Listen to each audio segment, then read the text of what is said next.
I mean, there's more to the story than that. But moved to New York, like basically, I grew up in rural Western Washington, like, so it's kind of polar opposite to what my experience was. Like, got a job in a warehouse, got an apartment, and kind of started my New York life, and did that for a couple of years. What was your plan when you moved to New York? You just wanted to try it, experience life in the city? I think the main plan was like get out of this funk that I was in, And how old were you at the time?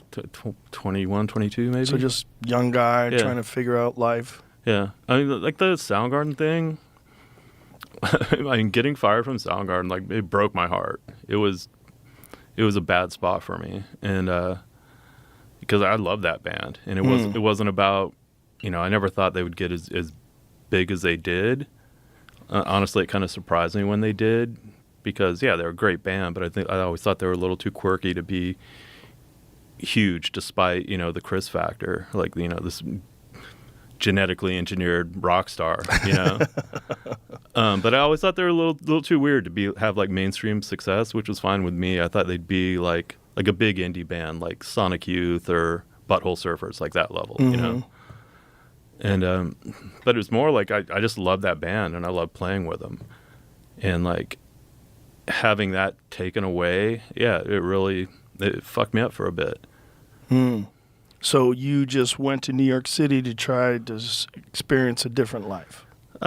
Just running from my demons, like that old rubric. Yeah. But your demons tend to follow you. So, always. Yeah. What were your demons? You want to go down that rabbit hole? Sure. There's a few. Growing up, and like everyone has a story, right? Like, when my childhood was bad, and my childhood wasn't bad necessarily, but it was there was a lot of unhappiness for sure, and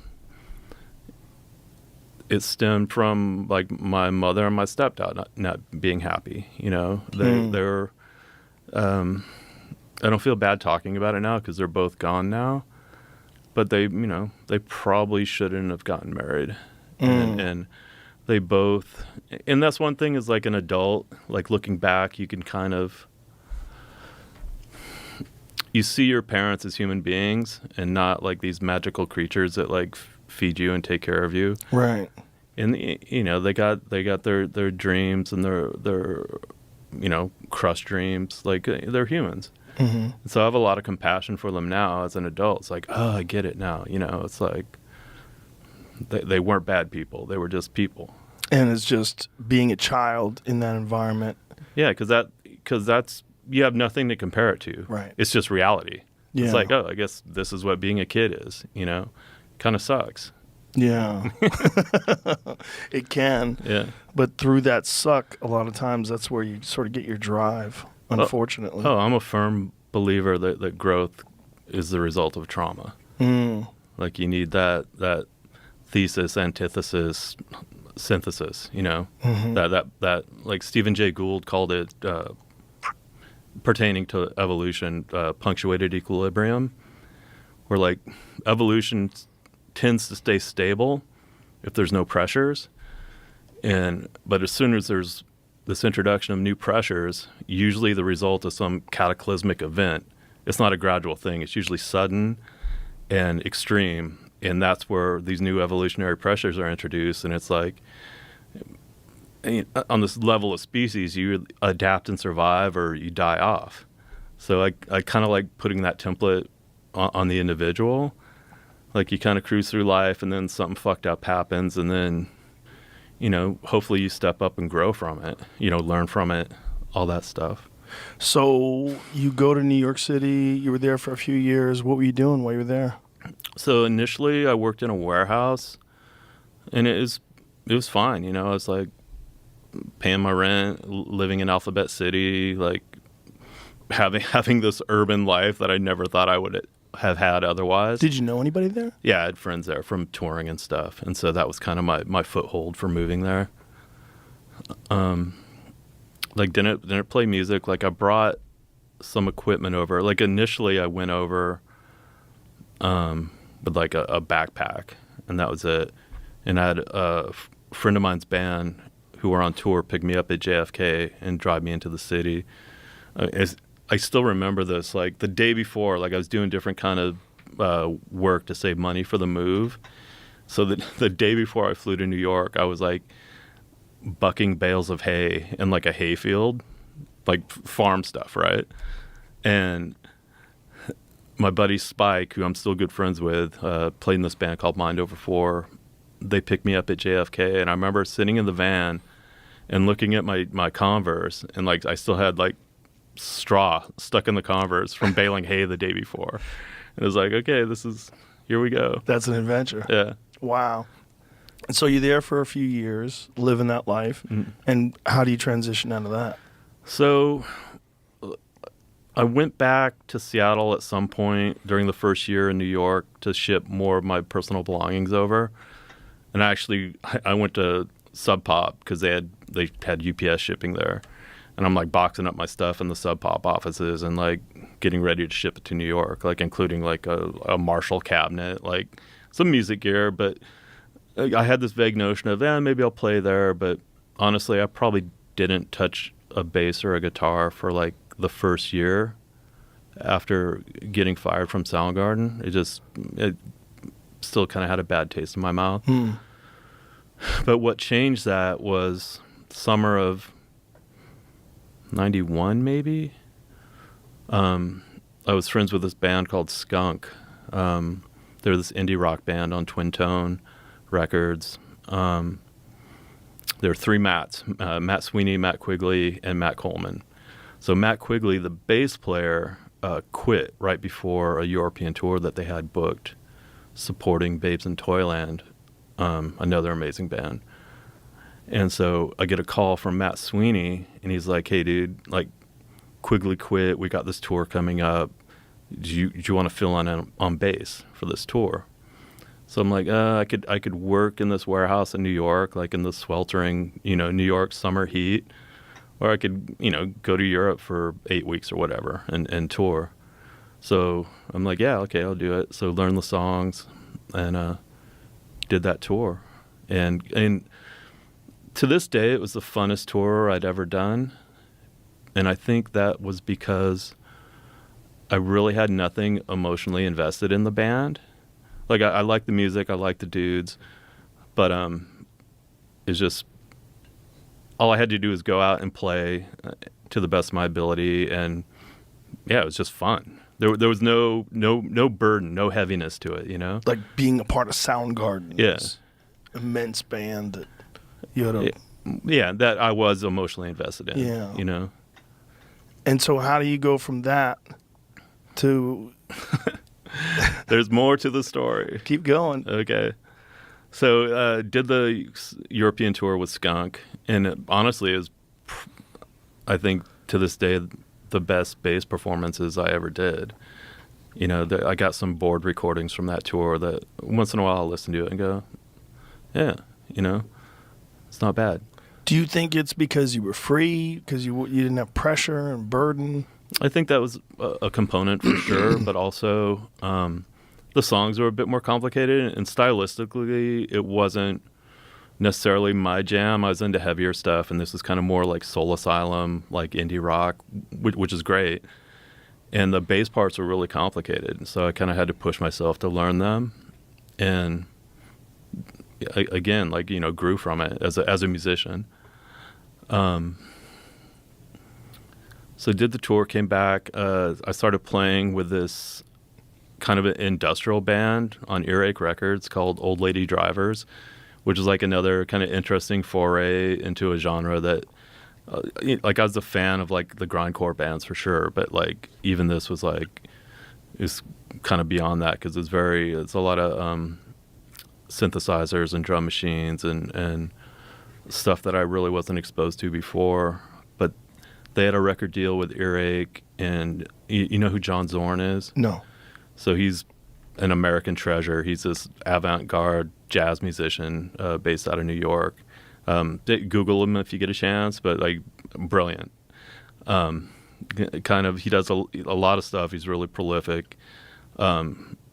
definitely a genius. But so Zorn was on board. He produced the record, and John actually lived in my neighborhood. So I'd like go to his apartment. He lived like 2 blocks away in Alphabet City, and he had this insane record collection. Like the whole flat was like shelves of vinyl, and it was all organized very meticulously. Plastic sleeves for each jacket. It was, and he was like a student of American music or music in general, and he got his knowledge, and it's just cool. Like, oh, so here's this guy, like very at least on a kind of underground level, like very well known, very well respected, like huge in Japan, of course. And he's just like this nice, kind of normal dude, like giving me a tour of his record collection, you know. And we're both living in this shitty neighborhood in Manhattan. Is this cool? So that was a good experience. Like played shows with them. Like played CB's again, CBGB's, which is, you know, the legendary punk club in New York. Which even having played there before, but it's just kind of like I would still get excited about it. It's like, dude, I'm playing CBGB's. This is like, it's like this mythical place when I was a teenager, you know? And it's like, oh, here I am. So did that, but that was kind of like just a side thing for sure. And then I got contacted. So going back between the Skunk tour and the Old Lady Drivers experience, I kind of got into playing music again. Like it became fun again, which is why I did it in the first place. Like it brought me joy. But, you know, there was a couple times where it got to the point where the joy was like fully extracted from the process, and it wasn't fulfilling anymore, you know? So anyway, I'm back in New York working in the warehouse, doing my thing, and I get contacted by, you ever heard of Uniform Choice? No. Like a hardcore band from LA from the 80s.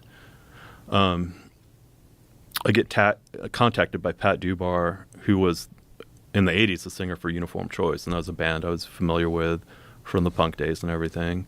So he was in this band called Mindfunk, which, first off, like, horrible name, like, get it. we can go into that later, but Pat contacts me and he's like, hey, and they were signed to Epic Records, had one record out already. And he's like, hey, we're going to replace one of our guitar players and our drummer. It's like, are you interested in trying out? And honestly, I hadn't heard their record. And I gave the first one a listen and honestly wasn't that excited about it. But it was kind of, like, at this point in my life, it's like, I kind of knew, like, if I'm going to give the music thing another go, like, this is going to be it. You know, it's like, do this and it'll either catch fire or it won't. And if it doesn't, I'll go on to the next chapter, whatever that is. And so I don't even think I auditioned for the band. I think they just, okay, you're in. So now we're looking for a drummer. So I went and poached my friend Sean back home in Washington, who played in a band that I was a big fan of, and I was a big fan of Sean, and like convinced him to like come out to New York and like join this band that, you know, he'd never heard of. And like it took a lot of convincing to get him to do it, but he did it. And so this kind of Mindfunk 2.0 with Sean and I, one plus side was like, okay, major label, get put on salary, like don't need a day job anymore, right? So once again, I'm a professional rock musician, which, not that I care about the title, but it was nice not to have the day job. So we get a house in Monmouth County, New Jersey, in order to write the next record. So band house, 5 of us living in this house. And it was routine. Like we'd get together every day, rehearse, write songs. I was given more or less full creative reign for my ideas and stuff, which was fulfilling on that level. The band was managed by John Zazula, Do you know Johnny Z? No. So he was like the dude who discovered Metallica. That's kind of his claim to fame. And he had a label called Megaforce Records, which great 80s movie, by the way, if you've never seen it. No. It's so good. It's about the band? No. It's this horrible yet brilliant action movie from like 1982, I think. But that's a digression. So John and Marcia had this management company, like Crazed Management. They owned Megaforce Records, and that's the label that put out Kill 'Em All and the first pressing of Ride the Lightning. And they did Merciful Fate, Melissa. They did, some really good records, like the first Anthrax records as well, I think. So John managed some pretty big bands. Like he managed Anthrax, Suicidal Tendencies, Ministry, I think. Like he was this kind of known quantity in the music world, or at least in the heavy metal world, hard rock world, whatever you want to call it. So we had Johnny Z signed to Epic, had the house in Jersey, writing the record. Like with the name Mindfunk, which again is like a dumb name, it kind of turned me off initially. So I suggested like making it one word, like contracting it to make it a little less odious. So it did that, kind of changed the logo. So it's kind of slipping in some aesthetic values that I thought were better, at least, than what was going on at the time. Why'd you hate Mindfunk so much? It's just a dumb name, It's like the whole funk thing. It's like, oh, right. What, Chili Peppers, like what? No, it wasn't like that at all, But, there's a lot of dumb band names out there. And if the band catches fire, it doesn't matter if it's a dumb name. It just gets accepted. So it's not that big a deal. So recording, blah, blah, blah.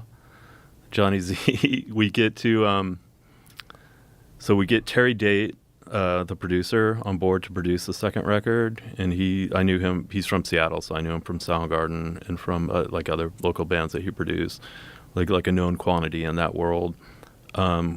We book out Bearsville Studio up in Woodstock, New York. Like the studio's literally like on this old, Dutch farm. It's like idyllic. So we get Bearsville booked out for 3 months. Got Terry Date on board. It's like it's September of '90. Let's be September '92. We pack up the U-Haul, all the gear, drive up to Bearsville to start the next record. So Sean and I are in the barn setting up equipment on this farm to start the pre-production work. Like, I don't know, it's probably a Saturday. Or no, it was a Friday. It was definitely a Friday. So we're setting up the equipment to start pre-production work when Terry gets in. And I think Pat came down to the barn as we're setting up. And it's this late September. The heat has kind of left like New York State, so it's pleasant outside. It's beautiful, sunny. Farm, this old barn we're setting up equipment in. And Pat says, hey, we got to get everyone together. We got some bad news. And so Epic, the label, had dropped the band like that day. Like catastrophic, right? Or could have been catastrophic. And just the fact that it was like a Friday afternoon, I'm sure it was like a Post-it note on some dude at Epic's like computer monitor, drop Mindfunk. It's like, oh shit, I got to do that. So it's like, fuck, it's like a $300,000 recording budget. Terry Date is producer. The band's literally homeless. Like, we're gonna live at the studio, but it's like, okay, what now? So the dude who managed Bearsville, and I can't remember his name, he's this British guy, super sweet. And he's like, he saw we were in a tight spot. And he's like, and he's out like a huge lump of money, right? Because that studio was booked out for 3 months. That's like a huge, $250,000 probably. He's like, you guys can stay here and sort out what you got to sort out, kind of thing. So I remember Pat and I were living in one of the cottages on the property. It was like this very quaint little farmhouse. And like we're, at least I won't speak for everyone, but I was in a daze. I was like, fuck. I was like already like lining up, getting my warehouse job back, like all this stuff. And so I remember just like staying in this house, sleeping on this antique leather sofa, and I have my cat with me. So it's me and my cat watching bad daytime TV. I think I lived on like Cheerios and like soda, like just nasty, right? Just because I was too lazy to go to a restaurant or buy food to cook, or it's just like it's easy, bowl of cereal and some soda. Like this just sounds so gross now. And that even then, like that's not how I normally ate. But during that period, that's what I was eating. So I was watching bad daytime television. And I remember there was this wall hanging in the living room, and it was this macrame like koala bear, kind of tacky. And I kind of started obsessing on this macrame koala bear to the point where it's like, if I ever have a daughter, I'm going to name her Koala Macrame. Again, dumb. Oh no! Speaking of dumb names, but luckily that passed, and I came up with a replacement for a daughter's name that was much better. But so during that week, Johnny Z, our manager, who personally I didn't really like him that much,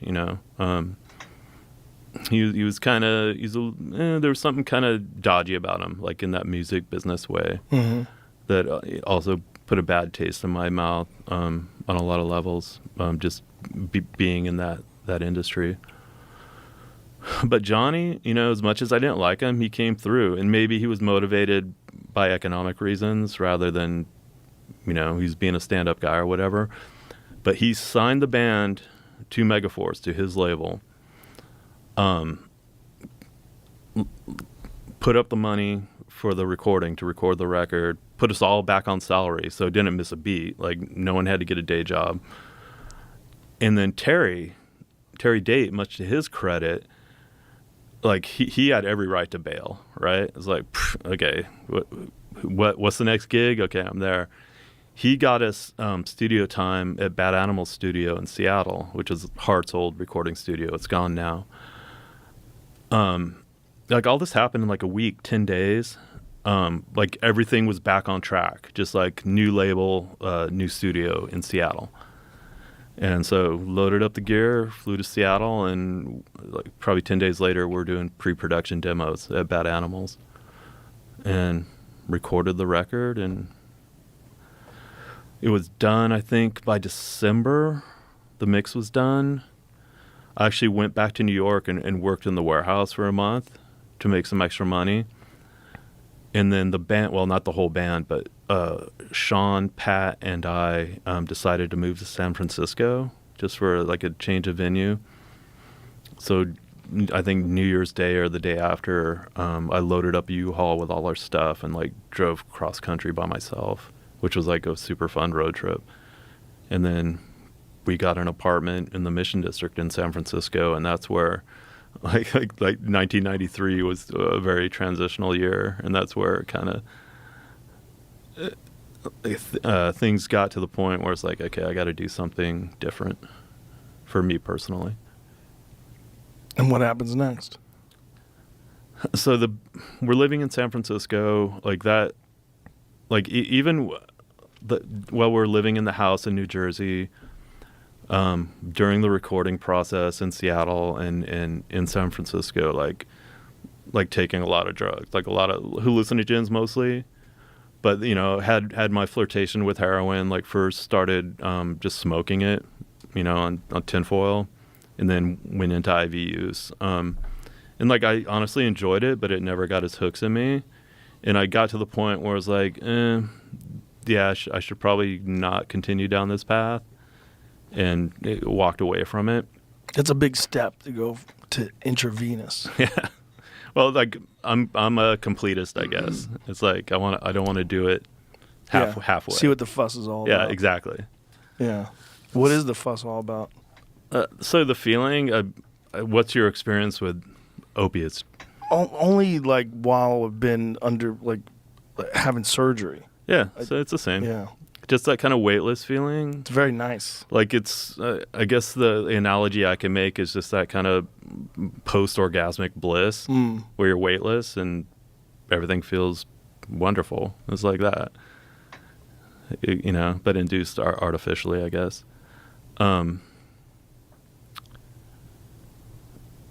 Living in San Francisco, so we toured a lot that year. Probably half the year was touring like Europe and the States. And then when we were back in San Francisco, it was like, still on salary. You didn't have to work. So just hang out and like, drop acid or drink mushroom tea or whatever. And as fun as that is, it was like, like long term, I don't know, if this is going to be right. And it, the record never caught fire. I think it's a solid record. Like when I hear tracks off of it now, I'm kind of like, it's not bad. No, it's okay. There's a couple of the songs on that record were basically nascent Soundgarden songs, There were like riffs or song ideas I had that while playing with Soundgarden, like Chris would hear me playing it, like noodling around, and he'd be like, oh, remember that, And so I had a couple ideas that in a different life would have been on the next Soundgarden record, conceivably. So there's a couple of those songs on there. It's not a bad record. And we did played like a bunch of the big festivals in Europe. Like we did pretty much everything but make a bunch of money, which is, again, most bands. Most bands don't catch fire. So what happened? So during this period, 1993, I started, I guess, crafting the next chapter, right, for me. And I'd always been really intrigued by the military. Both my grandfathers were World War II vets. So my maternal grandfather was a tank commander in World War II. And he was kind of my introduction to like military stuff, and I'm a little kid, so I'm intrigued by it. Like, tank commander, that's cool. Like on D-Day, he was an E4 corporal, like gunner on a Sherman tank. On VE Day, his unit had made it all the way to Vienna, and he was a company commander. And it was just survival, like attrition. Like, I'm sure he was a fine soldier, but it was just attrition that he went from corporal to captain in, a year or whatever. My grandmother's second husband was a corpsman in the Navy, so his story is super funny. Like, he grew up in this small town on the Columbia River in Washington State. So I think there was like 20 dudes in his graduating class in high school. And so they graduated June 1942. So right after graduation, like 201, like every male in his class went to the recruiter and enlisted. And so he went in the Navy.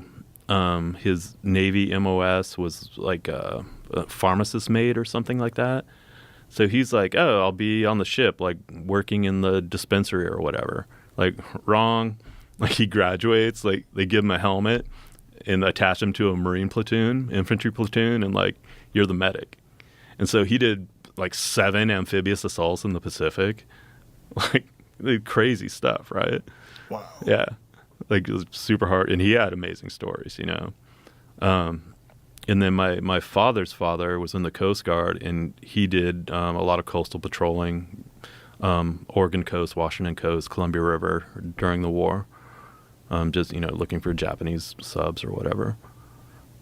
And so because you had this sort of wanderlust that made you want to go trek in the Himalayas, and you had this family that had this background in the military, you were thinking that this would be something that would be adventurous or intriguing to you?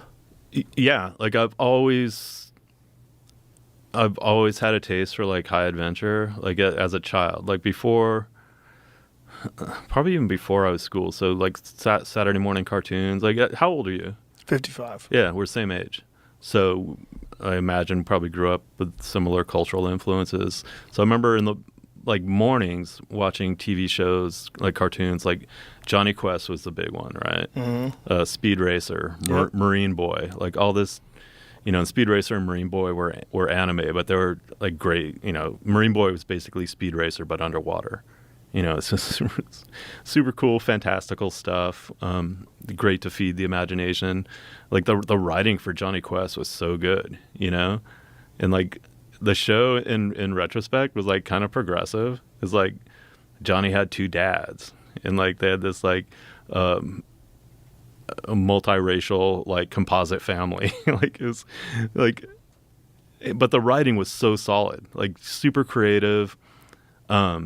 I think it was only 26 episodes, but each episode is distinct and well written and just cool, So I would watch this as a kid and be like, I'm not sure what that is, but I want to do that, So that was kind of the initial impetus for like, and then growing up in the woods in Western Washington, like I was expected, I was kicked outside after breakfast and not expected to be seen again till dinner time. And what I did between then was like on me. And so I'd go out and do stupid stuff like climb high tension power lines, to the top, like 5, 6 years old, like so stupid. Right. But it was like, oh, this is cool. My mother, she definitely facilitated this stuff, like, much to her credit. Like we'd go camping, in the Olympic rainforest on the peninsula, and there's like a couple rivers there, but one of the main ones is the Ho River. And I had this as a child. I had this $20, Kmart inflatable raft with the oars, and my mom would drive me upriver like 10 miles or 15 miles or whatever in our Volkswagen bus, and like drop me off, me and my $20 Kmart boat in a life vest, and she'd be like, all right, see you at the campground. And so I would be doing this like, whitewater rafting by myself in my cheesy little boat for several miles, and didn't drown obviously, but it kind of instilled again or reinforced this sense of adventure, and I'm sure my mom would go to jail for that today. Probably not jail, but yeah. Definitely be discouraged. Mm-hmm. So that's background for the high adventure thing, the military thing. So 1993, I'm like, okay, I need to do something. I need that punctuated equilibrium, right? I need a dramatic event in order to promulgate like the next period of growth or evolution or whatever. So you really actively thought that way? Yeah. You were trying to achieve growth? Yeah, I didn't want to stagnate. I didn't want to fall behind,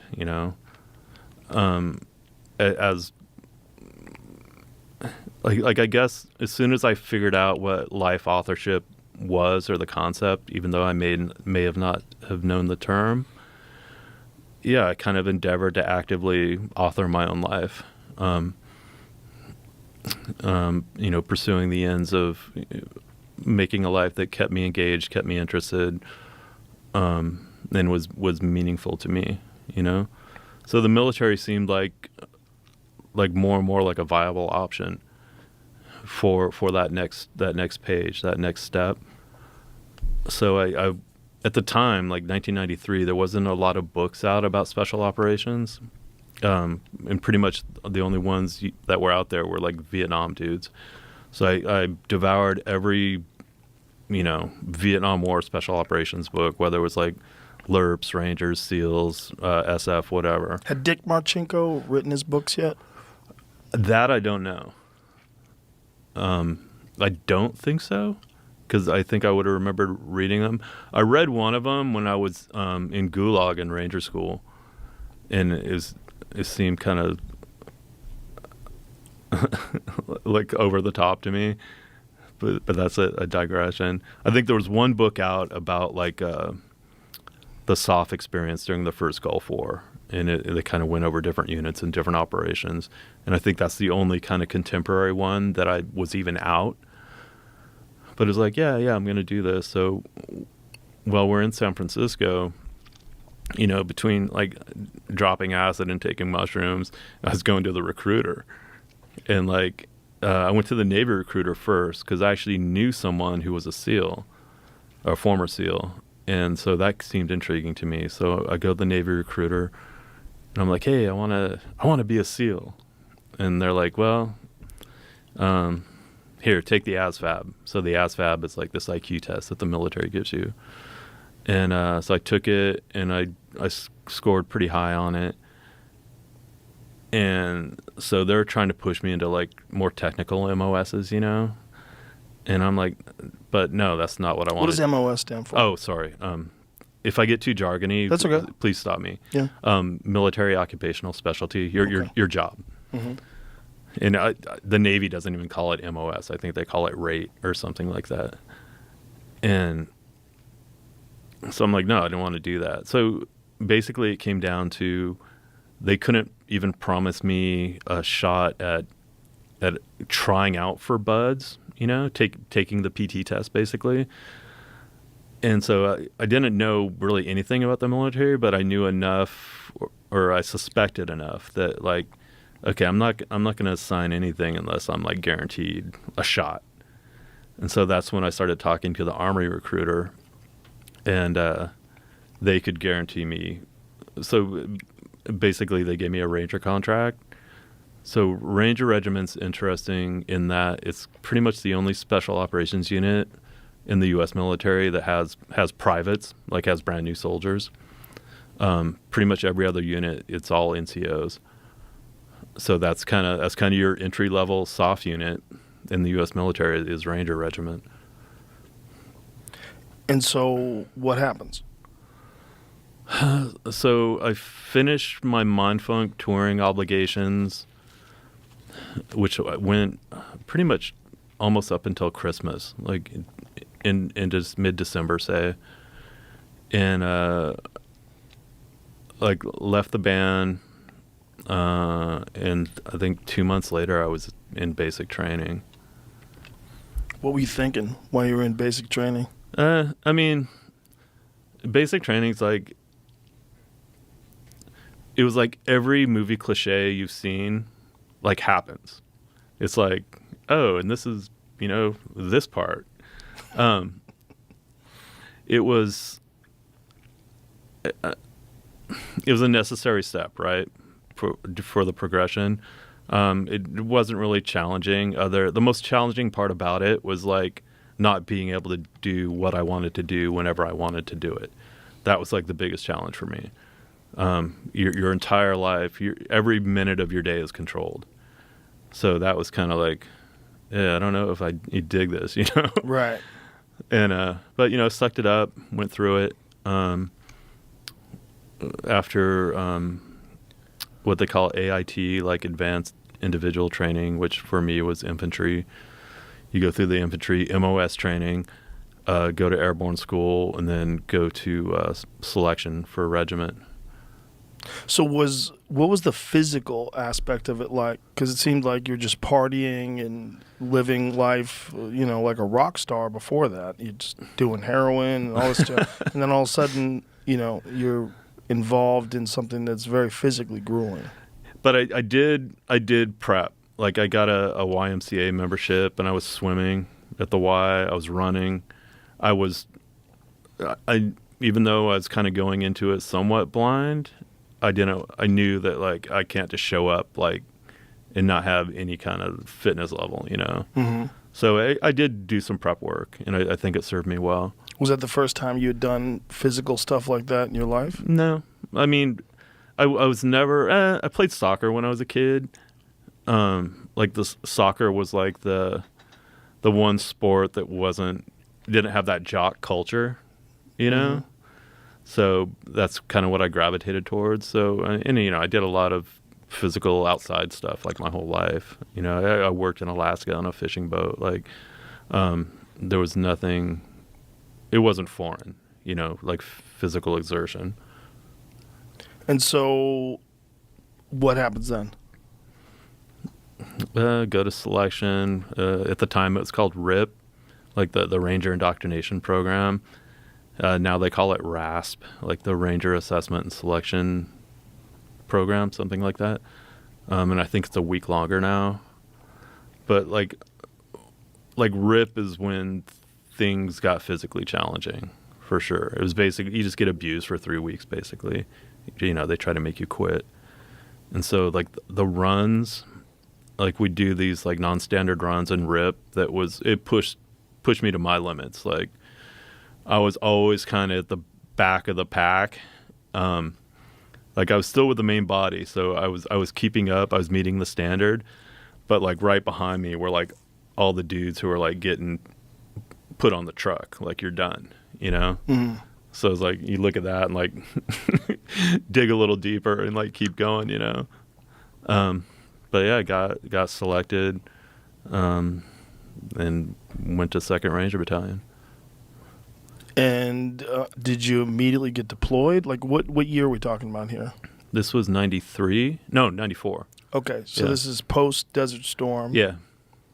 What was the environment like? So it was Clinton era military, peacetime military.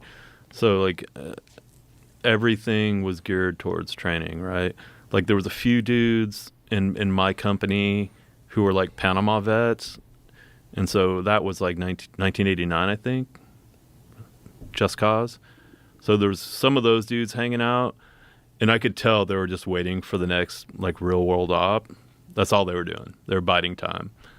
And like now I get it, and I think even then I kind of got it. But for just training. What do you mean by get it? Like, you know, that's you want to do it for real. Mm. You still want to train all the time. Right. So, yeah, it was just a lot of training. There was deployments, but it was just all training deployments. Yeah. You know, went to Ranger school, like got my Ranger tab. And what happens after that? I finished my enlistment. It was like a 4-year enlistment, I think. And then I got out because it was like, in a way, I kind of thought like I achieved what I aimed to achieve by going in the military, and there definitely, you know, wasn't a war on the horizon, at least one that anyone could see. So I had a break in service for a couple of years, and I kind of fucked off. Ended up going to community college, which is like another kind of funny story. If you're interested. Sure. So I came back to Washington basically when my mother died, and so I was kind of like dealing with her and her stuff, and it was like there's a local community college where I grew up. And like, maybe I'll give this college thing a try, you know? And so I registered for some classes. But the funny thing about that story is when I was like 18, I guess, 17, like right before I graduated high school, all my friends from high school who were going to go to college, because like in my mind, I was never going to go. I was like, why am I going to go to college? Like, fuck this. You know, as you know, angry young man, dissatisfied on pretty much every level. But I was like, yeah, I'm not going to college. College has nothing for me. But I wanted to hang out with my friends, like the dudes I skateboarded with and played music with and stuff. And so they were all going to take their SATs at the local community college, like on a Saturday morning or whatever it was. And so I went with them just so I could hang out with them. And I took the SATs, but I took my SATs on acid. How'd that go? I have no idea. I didn't care. I never picked up, you know, the scores. Like, it was probably just like making designs on the paper or something. Like, you know, I at that point, like academia, like higher education, that just wasn't going to happen for me. And So yeah, it's kind of this fuck you punk rock thing. Like, I'm gonna take my SATs on acid. Right. So fast forward 10 years, I'm in that same room at Olympic College in a class, taking an astronomy class. And the building is still there. It's called the Rotunda, and it's this round, as you can imagine, building on campus. And yeah, so who's laughing now? You know? So what was your idea, like doing that, taking astronomy classes, going to college? Again, personal growth. Like, oh, maybe I should focus on this aspect now, like academia. Like, so I did that first 2 semesters at Olympic College, and found that I liked it. You know, I liked going to class, and I liked taking notes, and I liked learning. And I'm like, I get it now. You know, this whole college thing. So I finished my associates at Olympic College, and then went back in the Army. And so I was in the Special Forces qualification course, like when 9/11 happened. And what caused you to go back in the Army? It was a gut feeling. It was like, I don't think I'm done with this. So I went to selection, got selected, and selection, at least at the time, was good for life, basically. So how many years were you out? Like 2. 2 years Yeah, out? not long at all. Mm-hmm. In you know, I blink now and 2 years goes by, but a lot had happened personally in those 2 years. And so I'm back in the Army, doing the Special Forces qualification course, which for my MOS, like the 18 Bravo Special Forces Weapons Sergeant, was like about a year and a half. So it was the first day of language school, which was 6 months long, was 9/11. Wow. Yeah. What was it like being in the military when 9/11 went down? It was like, I think everyone there, so there's a group of us in this building at Fort Bragg called the SOAV, the Special Operations Academic Facility. And we're, you know, standing around the beginning of the day, like drinking coffee, getting ready to go to class. First day of class, and there's television monitors on with CNN or whatever, and we're watching the planes go into the tower. And like, I think 201, everyone knew that everything's changing right now. It's like, this is like 100% for real. And like, everyone was like, yeah, you know.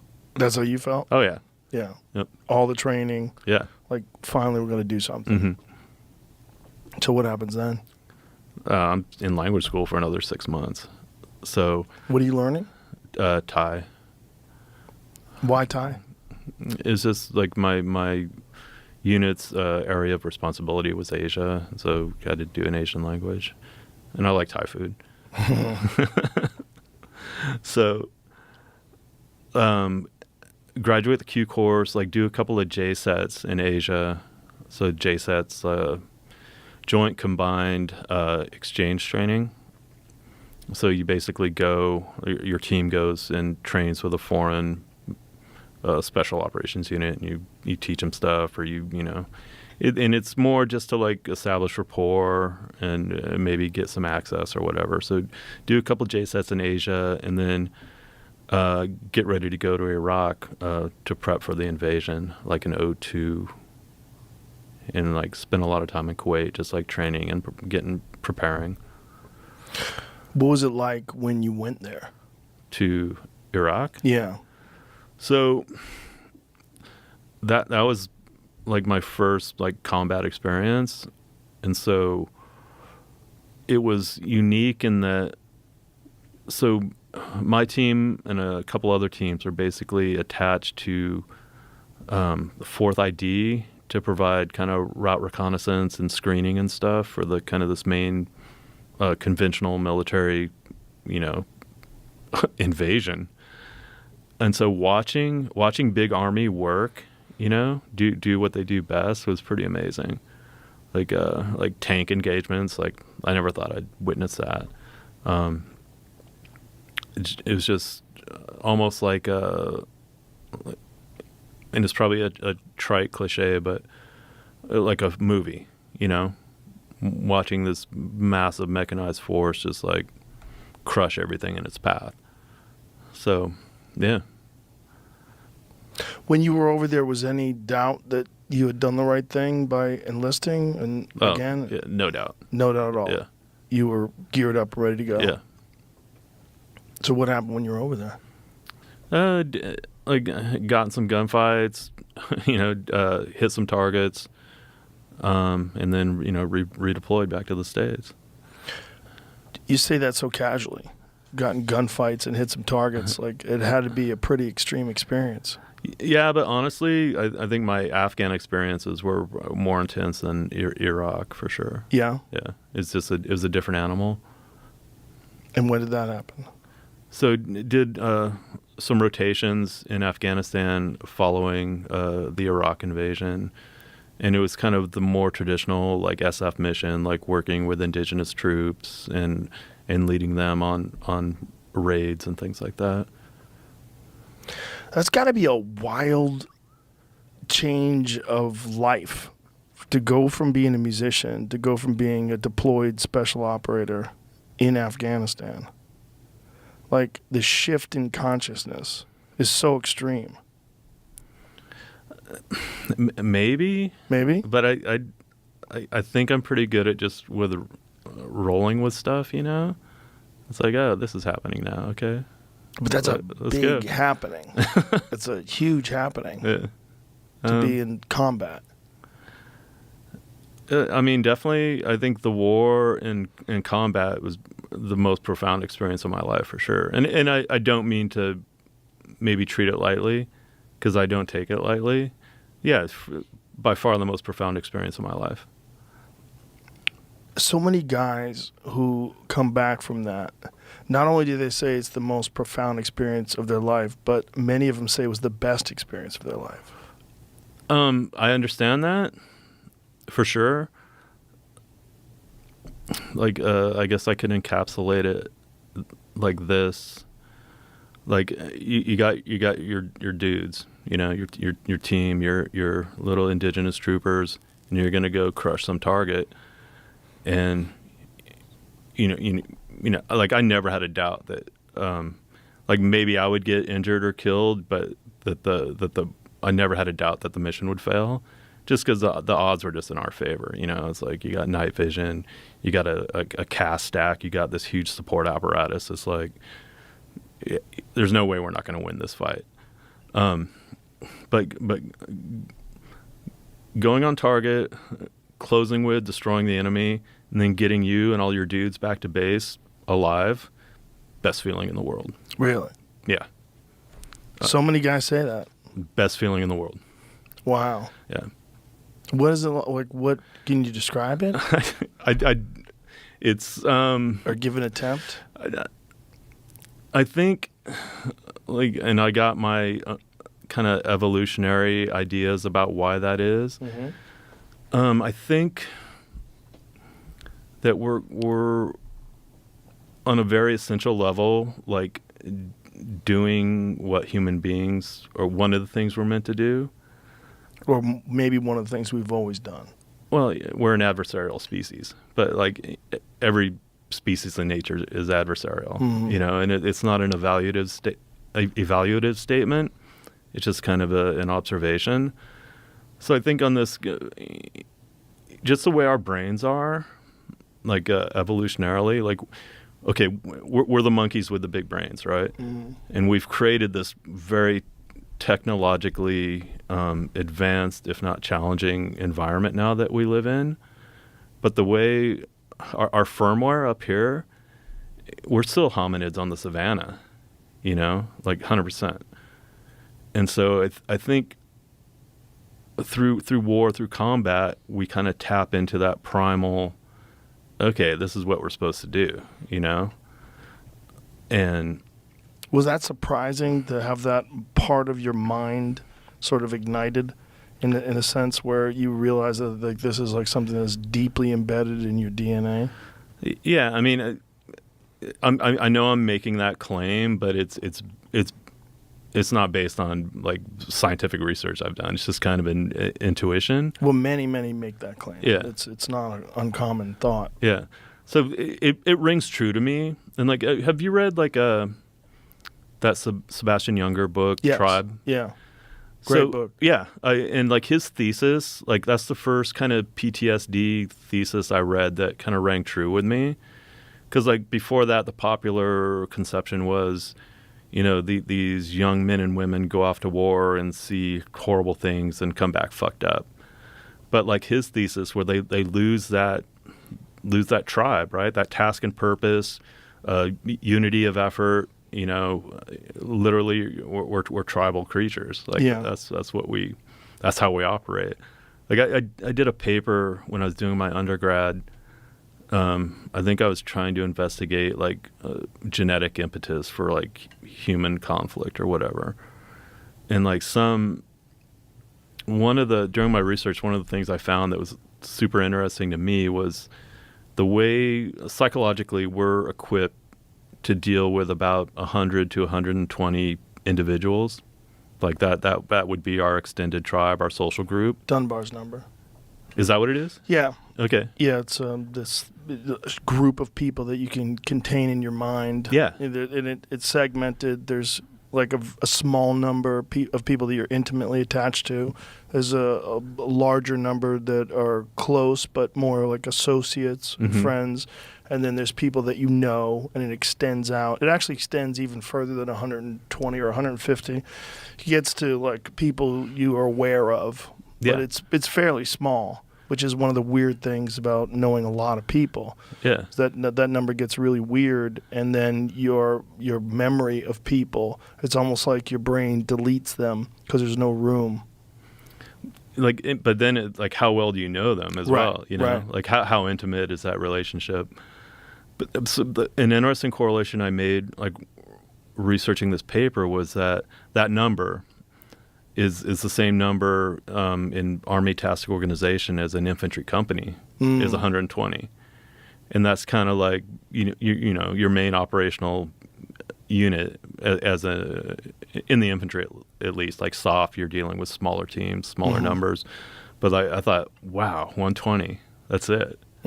You know, and is that by design, or is that just the way it worked out? It goes back to our tribal roots, most likely, that we evolved being accustomed to that group of people, that number of people, or a similar number. Yeah, I mean, just survival. Like our mission statement is biological organisms. You know, even like the big brain monkeys that we are, it's like survive and replicate the gene. Yeah. And like everything else is kind of window dressing, you know? Right. It's like, and like you can window dress it however you want to make it seem more important than that. But, I'm a huge fan of the window dressing. Like that's definitely the salt in the soup for sure. But if you boil it down to, you know, it's, you know, what is the quiddity of being a human being? It's that, or any biological organism, like survive and replicate the gene. And so the whole capacity for combat, for human warfare, is like, even as an individual, if you're killed in combat, if you go back to like this group of hominids on the savannah, you're probably related to everyone in your group. So it's like, okay, maybe I won't pass my genes on, but my cousin over here will. So I'm going to support that effort. So I think that kind of organized conflict, one group against another, is in support of that. Like I think anthropologists have a term for it, pseudo kinship, where say in a combat situation, so you got like the classic scenario of like a dude jumping on a hand grenade to save his buddies, you know, and that's like. That's hardwired. That's not a conscious decision, you know. Because I think if you had time to actually think about it, maybe you wouldn't do it, right? You know. But it's that pseudo kinship, like that. I think that's, and to me, that's always what's been, I think, the most interesting paradox about war and combat. Is it's this event, this human event, that simultaneously brings about acts of pure selfless love and brutality without quarter in the same instant. So that's always intrigued me. Well, it's always fascinating for me to talk to people that are intelligent like yourself that have experienced that, because that thread that you're expressing, it seems to ring true with almost all of them. That there's something about it that, although brutal and maybe in some ways unexpected, it also rings true with like a purpose, and that your life is intimately connected to these people, and in some way that becomes more satisfying than any other way to live. Mm-hmm. Yeah, and to hear a person like yourself, who's obviously very smart, express that, it's really interesting to someone like myself who hasn't experienced that, but kind of understands what you're saying. Yeah, I'm sure you do. I mean, I'm sure it rings true with you, right? Yeah. Like just intuitively. Mm-hmm. Yeah. Yeah. Well, and you're aware of this while you're experiencing, because you're obviously an analytical person, so you're aware of this while you're experiencing it. So I can think of instances where I've had these flashes of awareness. Like, okay, I remember one target, like we halved in, like a helicopter assault force. So I was on the second 47. No, I think I was on the second lift. Like, it was a pretty big element going in. And I remember landing in this poppy field, like stepping off the ramp, and like I could hear gunfire. Like it was already on, right, on target. And so I got my little Afghan commando troopers. So like, okay, man, let's go. And like, I remember running up this hill, and I was aware in that moment, like, okay, this is odd, that this is, you know, the cliche of like running to the gunfire. And I believe me, I don't consider myself like a heroic person at all. It wasn't even a conscious decision. I was doing it. And it was like I was trying to get there as quickly as I could. And it did occur to me, like, yeah, this is kind of weird, you know? But it is your training, and it also is your purpose. Yeah. Yeah. And I don't know which supervenes on what, but yeah, for sure. How bizarre was it, the whole poppy fields thing? Because I remember one of the most interesting aspects of the war was that we were protecting poppy fields. And there was this weird video, I don't know if you've ever seen it, of Geraldo Rivera, who was on Fox News, spinning this in some sort of a way, but realizing how ridiculous it sounded, while he was interviewing a general who was on the field, or I don't remember, it was a general soldier who was on the field, who was explaining why they were doing this, that they were guarding the poppy fields so that these people could keep making heroin. Mm-hmm. And, you know, you're looking at this, and especially someone who has a knowledge of Vietnam, that it was intimately connected with drug running, and that there was a lot of that going on. That was part of the purpose of it, and that somewhere someone was profiting off of this to the tune of billions of dollars. Mm-hmm. And you're not exactly sure how it was being done, or what involvement the United States military had in it. But in this particular instance, you're living in the era of social media and the internet. Not necessarily social media, but at least the internet, where people are very aware of things like that are at the very least inconsistent with the narrative that we have here in America, that drugs are bad people sell drugs, bad people make drugs, we have to stop the drugs from getting into the country. Now here you are, you know, we're watching Geraldo Rivera, a Fox reporter, putting this like really clunky spin on why we have to do this. And I can only imagine it's because it had already been exposed that the United States was doing that, and they had to say, well, we have to come up with some sort of an excuse for why we're guarding heroin production. So I guess my understanding of if the U.S. mill was doing that is probably like a secondary consideration, because like at least down south, like that's a huge part of the economy. Mm-hmm. It's like opium production. Yeah. And I would guess it would be eradicating like the poppy fields would be a worse choice, like economically destabilizing, like, you know, these people who are already super poor. But it's also for sure Yeah. aiding in the profit of selling heroin. Oh, I mean, the Taliban would make money from opium production, Yeah. you know, even though it's against Islam or whatever. It's Yeah. like, yeah, no, it was, I don't know how to crack that nut. Was that talked about over there? Yeah, I mean, like I know DEA was over there doing their thing. What were they doing? Selling it? I don't know. Like, Well, that's what's so strange is that it seems like, you know, especially when you have this disconnection from the mainstream media and from, you know, channels of information getting to other people, that this is a part of what's happening over there. That I believe at one point in time, it was 90+% of the world's heroin. yeah, Was coming from Afghanistan. yeah. I mean, I don't have an answer. Bizarre though, right? Yeah. Did you think how bizarre it was or was just that was inconsequential? That was not. Yeah, it wasn't like another poppy field. Like, it was just part of the landscape, you know. But I probably didn't put much thought into it. How did they cultivate the pot? I mean, they were doing all this in the middle of combat, in the middle of war. Like, how were they handling all that? I mean, like in my experience, like if we did hit a target that was like in a remote place like that, like they weren't seeing coalition forces often, if at all. You know, it's kind of like they probably thought they were in a safe haven.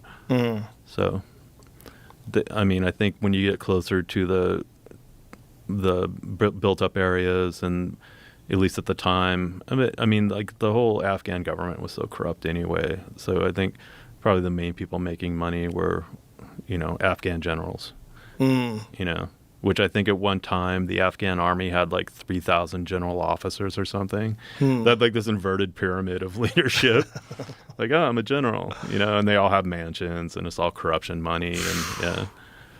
How weird was that? Being a part, like that's the side that you were on.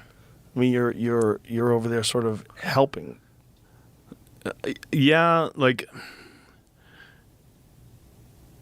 I think you just gotta focus on the tribe, right? Like it's like you and your dudes, and you have this task, and you're gonna accomplish it to the best of your ability, and bring everyone back alive. And then the political side of it, I mean, yeah, it'd be easy to get kind of demoralized. Yeah, that's what I'm at. If you focus on that. Yeah. Was it bizarre for you, as someone who has done heroin, to think like, oh, this is where it comes from? I mean, I think I was conscious of that, but like it wasn't that crazy. It's like, you know. So even though you knew that there was rampant corruption and that there's a lot of things that were kind of fucked, it was still your tribe, your task. Yep.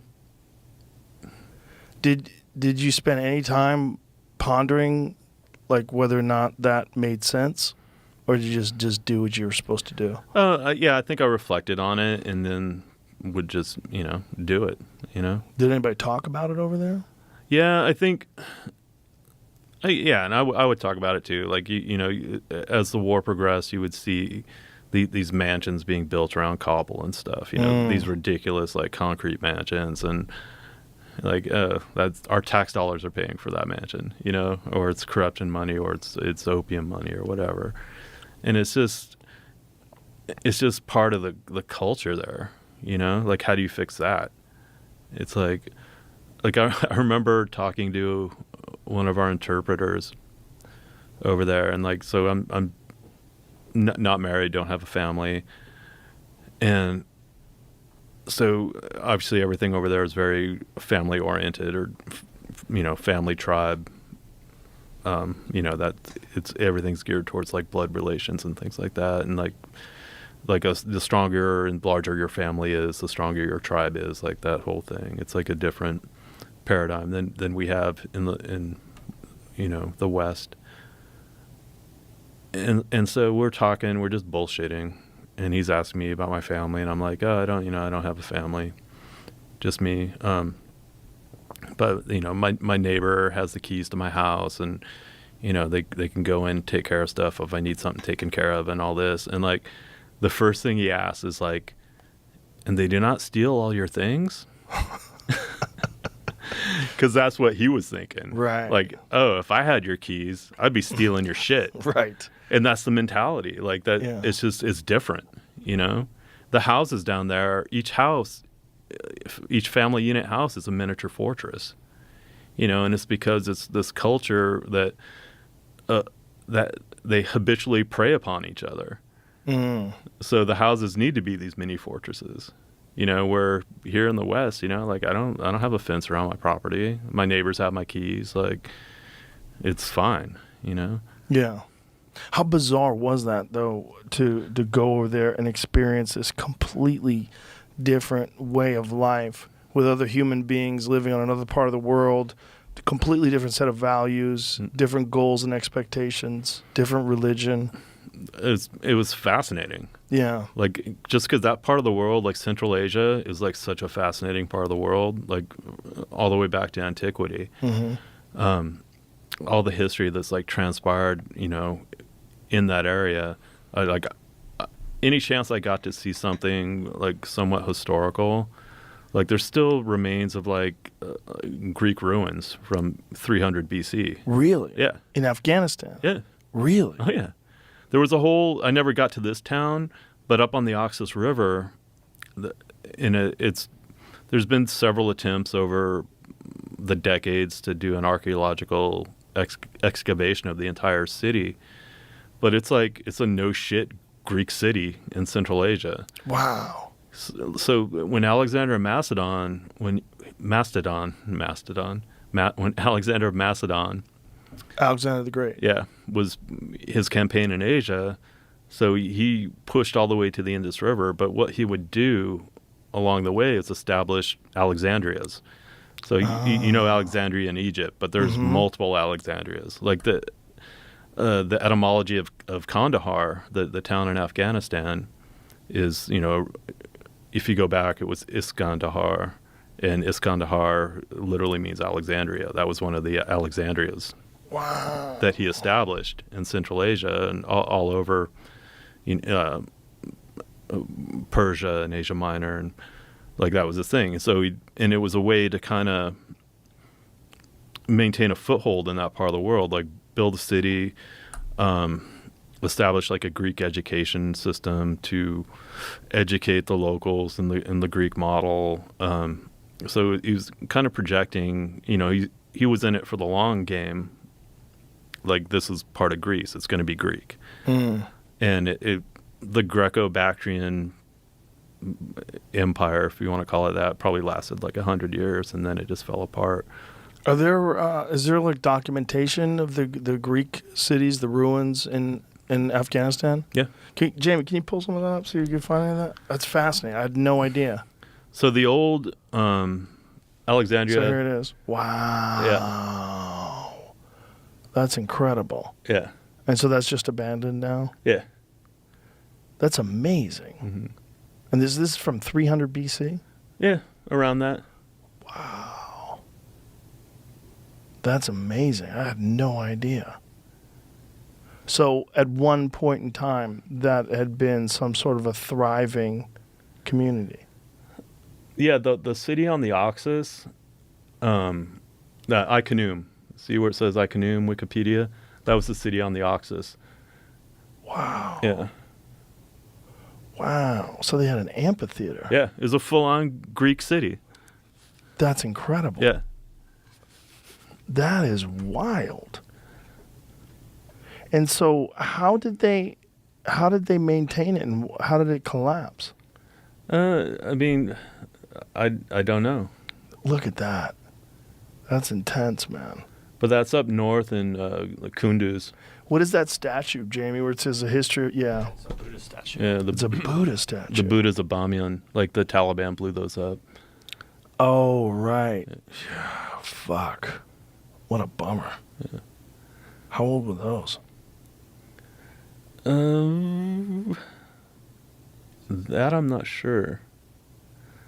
But there's a lot of historians think that like the Vedas and Buddhism kind of started like more in the Afghanistan area. Really? Yeah.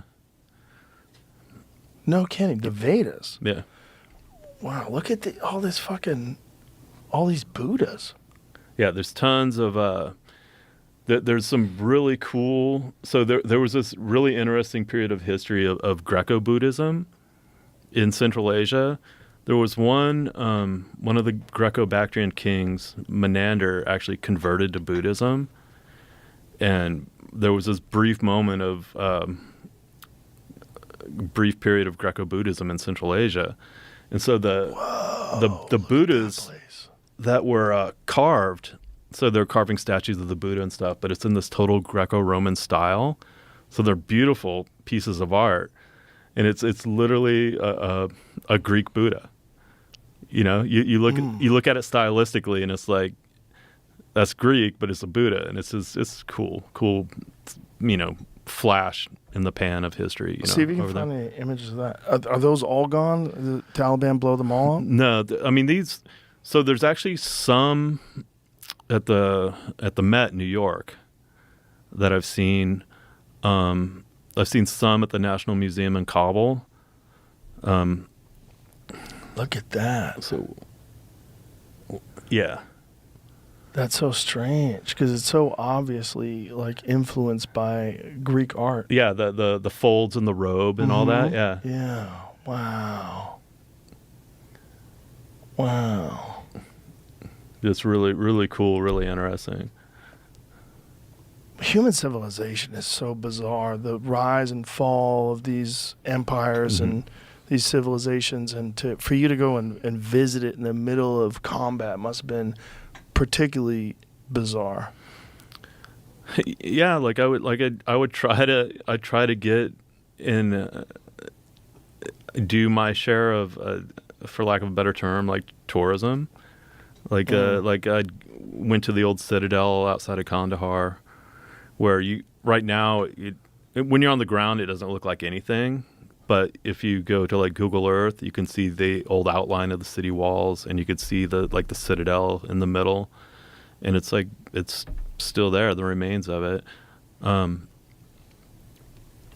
Like up in Nuristan, which is a super interesting part of Afghanistan. It's like the northeast part of the country, and it's a region that wasn't even converted to Islam until the end of the 19th century.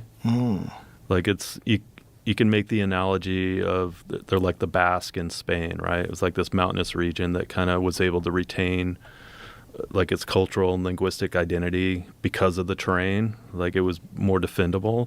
So Nuristan was like that as well. And so they were finally forcibly converted to Islam into the 19th century. And before that, they were called Kafiristan, which is like land of the infidel. And then once they underwent the conversion process, they became Nuristan, which is land of the enlightened. Oh, wow. Yeah. But it's such an interesting place. I liked it a lot because it reminded me of home where I grew up, because you have like alpine forest. It looks like Yosemite.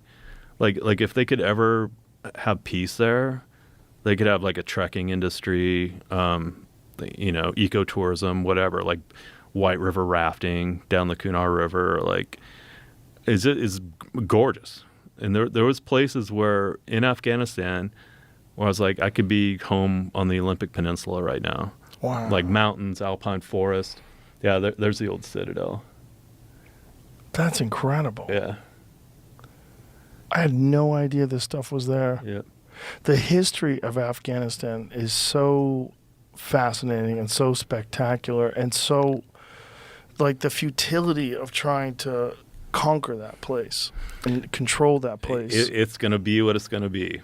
And yeah, like you're not going to change it. You know, you're not going to westernize it. It's not going to happen. Did you like?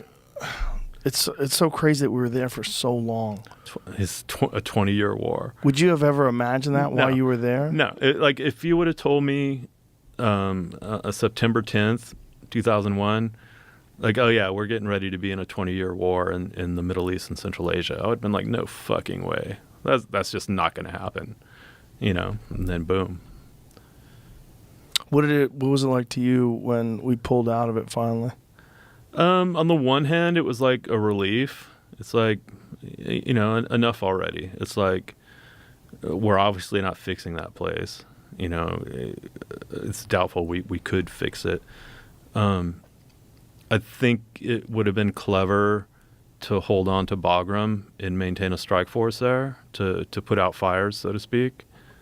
But other than that, like, let it be what it's going to be, and like protect U.S. interests as needed. But, we're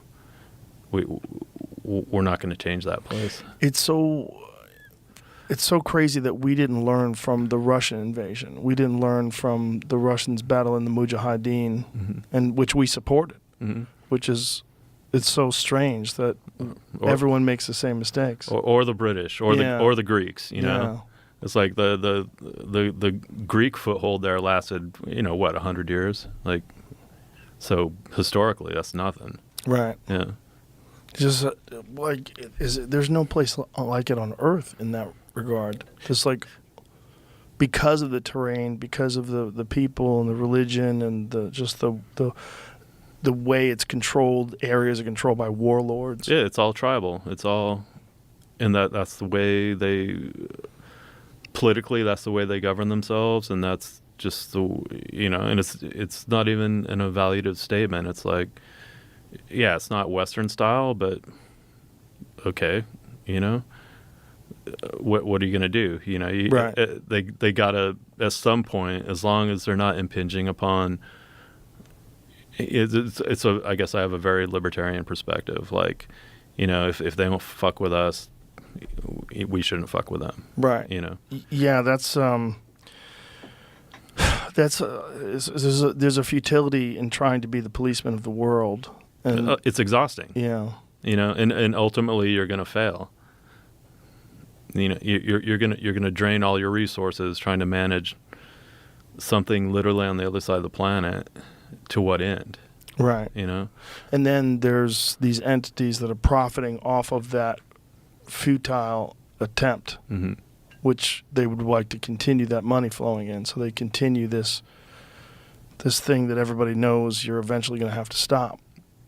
Yeah, definitely it turned into an industry for sure. And were you aware of that while you were there, that there was no way out of this? I mean, I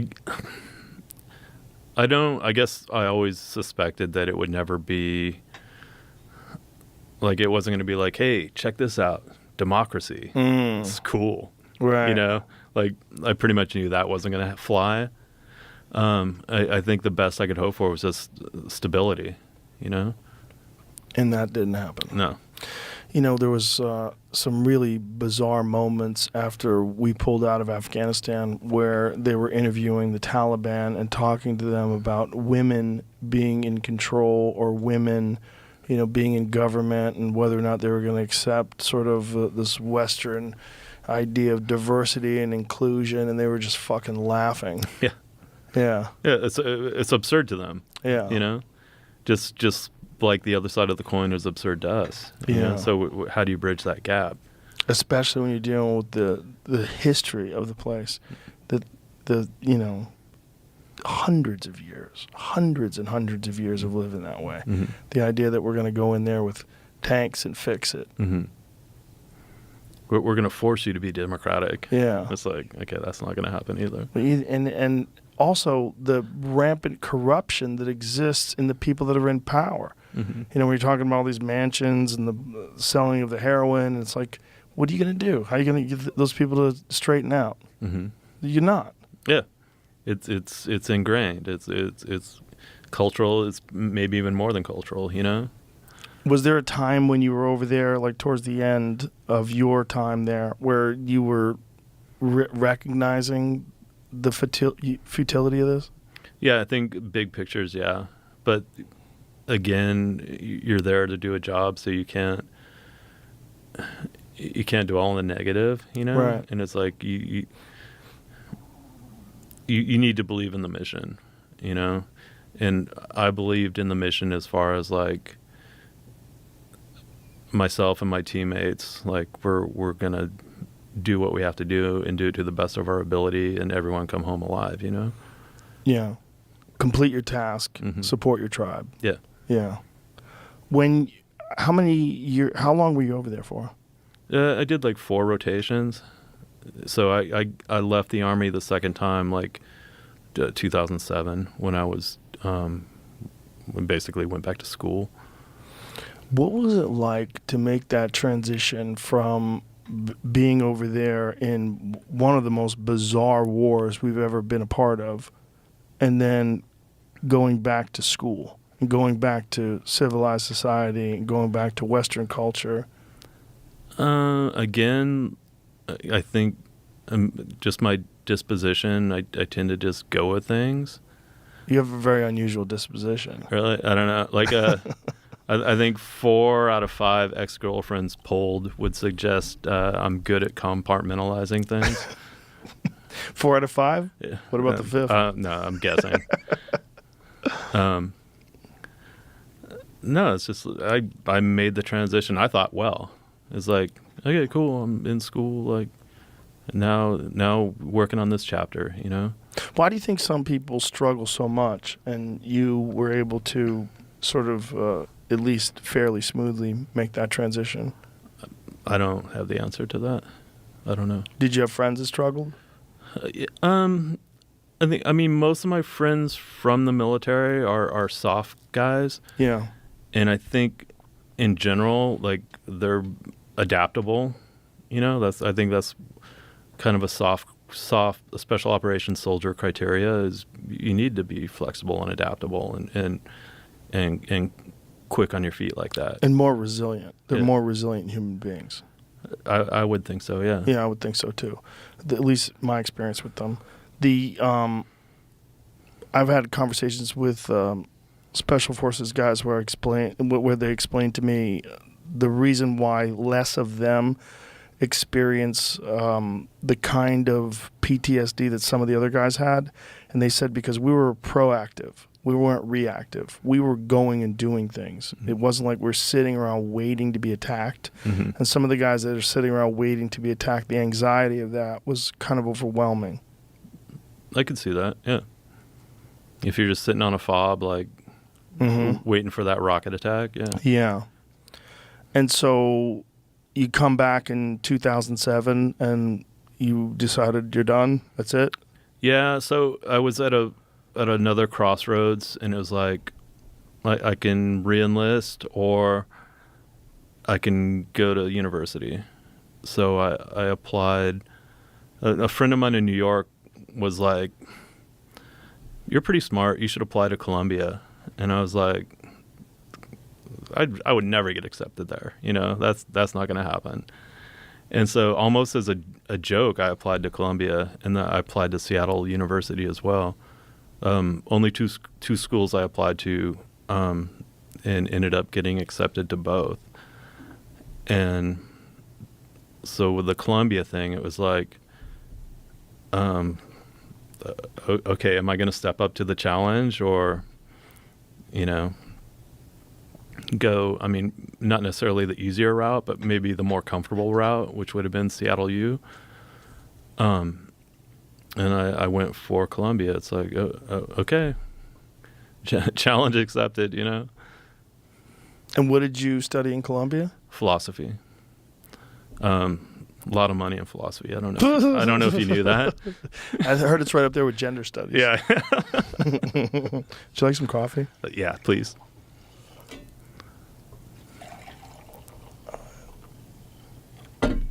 Cheers. Cheers. So how much time did you do there? So they accepted a lot of my Olympic college credits, shockingly. And they accepted my military language school for my language requirement. So I basically had to do 3 years there to finish my undergrad. And then you went to graduate school as well? I had a break, but yeah, ended up going to graduate school between 2016 maybe. And what do you do now? So now I mostly do yacht delivery. Yacht delivery? Yeah, sailboats. Oh, wow. Yeah. And was that like, how did that come about? So there's a story there. Okay. Okay, let me organize this real quick in my head. Like 2014, okay, so I'd finished my undergrad. I was now holder of an Ivy League degree, like much to my chagrin.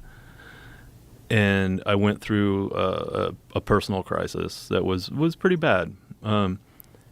It was almost up there with like the Soundgarden personal crisis. And so I kind of did a similar thing where it's like, okay, I need to take some time off, to do some work on myself, And so how that translated was I'd always been really interested in Argentina as a country and as a place. So I got a flat in Buenos Aires and went and lived there for a couple months and kind of did this deep period of introspection. But during this time, before I left, a good friend of mine suggested this book called Dove, written by a man named Robin Lee Graham. And so he's like, hey, I just read this book. You should read it. I think you'd really dig it. And I didn't even know what it was about. So I found a used copy and took it with me down there and read it. And so it's the story. I don't know if you've even heard of this story of Robin Graham, but he did.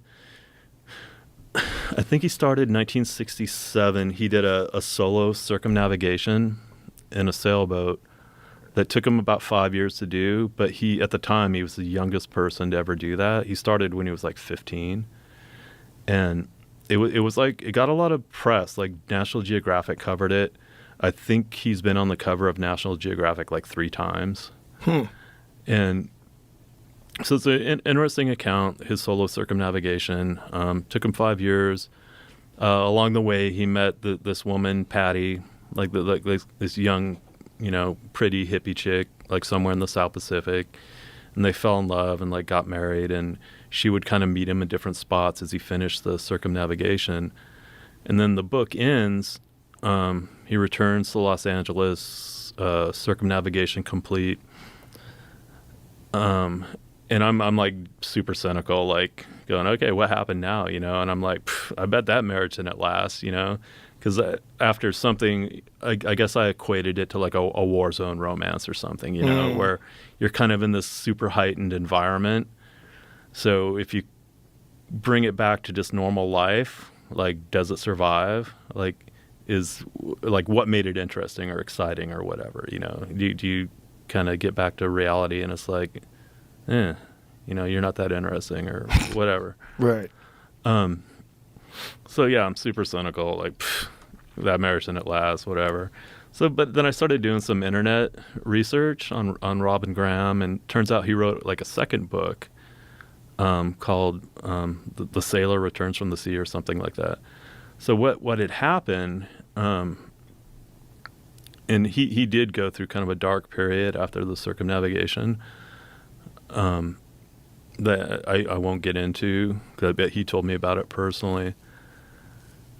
So he and Patty in like the early 1970s, so they get back from like 5 years, sailing the world basically. It's pre-internet, the communication that we have now. So obviously 1965 to 1970 was a pretty turbulent period in like American history. And so Robin essentially missed all that. And he gets back to the States, and was it Stanford? I think Stanford offered him a full ride scholarship. So he went for a semester and basically couldn't deal with all these lefty professors, and like, I'm out of here.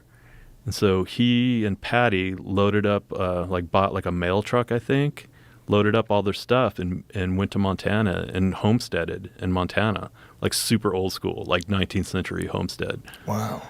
And so I'm doing this research, and it's like, Kalispell, Montana.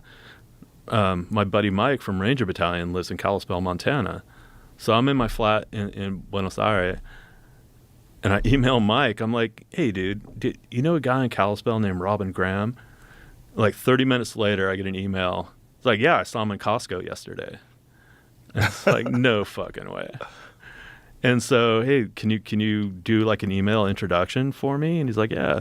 And so, fast forward to today, I'm very happy and proud to call Robin and Patty friends, like amazing human beings, like so cool. And so the sailing thing, to bring it back, like reading Dove and like getting to know Robin and stuff, I started getting interested in sailing. And like I live in Western Washington on Puget Sound. Like it's a very nautical culture. And I've worked on boats in Alaska and actually come from kind of a nautical family on my father's side. Like they all worked on tugboats and on the Columbia River. My grandfather, my dad, my uncles. My dad was a commercial fisherman in Alaska, like ran his own boat for decades. And so it seemed like kind of a natural thing. Like I've always been attracted to boats in the water. So I started looking, did the practical thing, started looking for a sailboat. And I found one for sale that was about 10 miles from my house, but I knew nothing about sailboats. So I'm like pinging people I know who do know stuff about sailboats. I'm like, hey, is this boat any good? Look at the pictures, look at the year and the design and everything. So it was a 1986 Jeanneau Sunrise 34 sloop. And like all these people are like, yeah, it's a good boat. It's a good boat. Like, yeah. And the price is right. So I'm watching it, and the price kept dropping and kept dropping. And then it got low enough where it's like, it was kind of in my realm. So I contacted the broker and like actually went down and looked at the boat, like did a walkthrough. And I was like, so is the seller taking offers on this? And he's just like, yeah, make one. And so I had some deployment money saved up, and I could pile up about 17 grand. And so at the time, so I offered 17,000, and like half hour later, it's like, you got a boat. Wow. So, that was the beginning of my personal, sailing adventures. Did you live on it? Nope. My folks did that for a while. When they retired, my mom and my stepdad decided to live on a sailboat. They flew around the Keys, and they went down to the Bahamas. They just decided to just live on a boat for a while until my mom got bored with it. Yeah. My mom was like, let's go to a fucking place. This is ridiculous. But I think it was a very educational and an enlightening experience to just live in nature on the ocean for a while. That's that's a wanderlust appeal to a lot of people, to just get on a boat and live on a boat and wake up and have coffee on the ocean, just exist out there. Yeah, I bought the boat with the intent, at least the vague intent, of doing a circumnavigation of my own. Just cause, really? Yeah, because it seems like what appeals to me about sailing is, outside of like electronic navigational aids, it's the same as it's always been. It's like you and the boat and the sea and the wind, and you got to make it work. And there's something like really like when you actually get out on the water and you got the sails up and you're on a good tack and the boat's doing its thing. It's an awesome feeling. It's like, I'm not going to quite say it's primal, because obviously hominids on the savannah didn't have sailboats, but it's close to that. It's obviously very appealing. People love to do it. And the sailboat thing is like, that's like the highest level of expression of nautical experience for a lot of people. Yeah, I think like being a true sailor is like sailing. Yeah. And like even at the Navy Academy at Annapolis, like the ensigns, they put them on sailboats to teach them to be sailors, like on that very fundamental level. And it's it's like anything else. It's like being a soldier or a musician, or like, I think you have to master the fundamentals, because if you suck at the fundamentals, you're going to suck at everything else. And so I've always focused on fundamentals. I mean, mainly because I'm not naturally good at anything, really. Like, I've always had to try. And so in the service of trying to be good at something, I've always focused on the fundamentals and trying to master them, and hopefully just have a good foundation. I mean, that's one thing that was like unique about growing up as like a soldier in Ranger Battalion, because Ranger Battalion's like regiment's a unique animal. Like, even within the military, even within the soft community, it's its own thing culturally. And they always stress the fundamentals. And, it's like being a private in Ranger Regiment it's not easy. But the fact that it's hard, I would think makes you a better soldier. Because there's like NCOs and Ranger Regiment don't tolerate anything less than 100%, and if you bring anything less than 100%, you're going to find out really quick, and usually in a way that's not pleasant. And so I think having that foundation as a Ranger private, I mean, I'm not going to say I'm any kind of amazing soldier, but I think it made me the best soldier that I could be, for sure. And I'll always look back at regiment as like being a very key event in my life, like my time there. Well, I think that any particularly difficult endeavor strengthens your resolve in basically everything you do in life. And when you're forced to do something that's very, very hard to do, it just changes who you are at a foundational level. Mm-hmm. Yeah, I think it's that punctuated equilibrium that I referenced earlier. It's like you need that traumatic event to be a catalyst for growth. Yeah. These big events in life that change the progression of the rest of your life. Mm-hmm. And then you look back and go, wow, what would have happened if not for that moment, or if not for that experience? Mm-hmm. So did you decide not to circumnavigate the globe? I mean, that's like a huge endeavor. It would take, I think, at a minimum a year. And like, I don't know when the last time you had a free year. I don't have any time. Like even the first year of COVID, it was like, and it was the most free time I probably had in my adult life. And it was still like not a lot, So it's something, I would still love to do it. I think being able to go, like, there's islands in the South Atlantic or even in the Pacific that they don't have an airport. The only way you're going to get there is by boat, and I think that'd be really cool to see, like some of kind of the last, like, you can't say unexplored, but kind of the last like remote places on the planet. I would also imagine you would meet some very fascinating people that are also doing that. Mm-hmm. Yeah, I think so too. Yeah. So like the sailing, like kind of the 50-meter target right now with sailing is, have you ever heard of Race to Alaska? No. So it's this adventure race, kind of a quirky adventure race that's based back home where I live. And it's a boat race from Port Townsend, Washington to Ketchikan, Alaska. And there's really only one cardinal rule, and there's a lot of other rules, but they're pretty much deal with like safety at sea and things like that. But the one cardinal rule of the race is no motor. The vessel has to be either wind powered, human powered, but no internal combustion or electric engines. So how long is that journey? I think generally you could do it in a week. It's about 750 miles.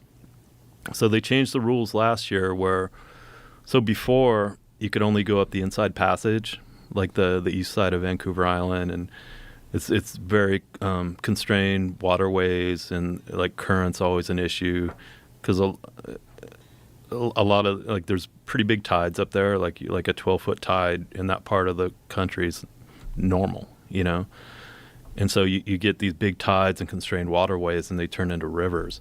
So if you don't hit the current right, hit the tide right, you know, you're going to have to anchor up somewhere and just wait for the tide to change. You know? So there's those challenges. But anyway, they changed the rules last year where you could go up the Pacific side, like just go up the Straits of Juan de Fuca, hang a right, and just go up the Pacific. So that's what I intend to do, because you'll have good wind pretty much the whole time. It'd be a little sloppier, but you're not going to deal with the tides and currents. You're not going to deal with the ship traffic in the inside passage. You're not going to deal with like floating logs that you can hit at night. Like there's all these like things that make it less appealing to me, for sure. What do you do at night in those circumstances? It's pitch black outside. You have no motor. So I got a crew of 3. So the team is called Supernautiloid. It's like it's a reference to my favorite Black Sabbath record, and like did a logo and everything.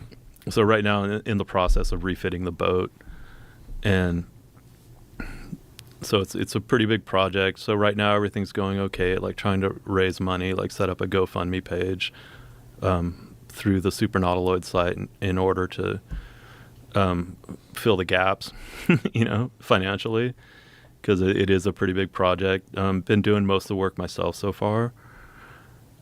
But yeah, the team of 4, it's me, 2 other veterans, 1 friend from Ranger Battalion, 1 friend from SF, and then I got a buddy from the Seattle Rock days, Barrett Martin, who was the drummer for the Screaming Trees, and he's played in a few other bands, and he's actually a Grammy Award-winning producer, like super interesting guy. Actually, you'd dig him. You should have him on the show. He's also an ethnomusicologist. So he's gone down to Peru and recorded the like Shipibo shaman, like Icaros, the ayahuasca songs, and he's doing a record now like called Deep Amazon, where the concept is he has all these Icaros that he recorded down in Peru, and then he's bringing in various musicians to accompany these Icaros on guitar or whatever instrument. So like I play on it, Kim and Matt from Soundgarden play on it, Peter Buck from REM plays on it. So it's kind of this interesting cast of characters supporting these Shipibo Icaros. So the record comes out October, I guess, and any profits that are made are going to go back to the tribe.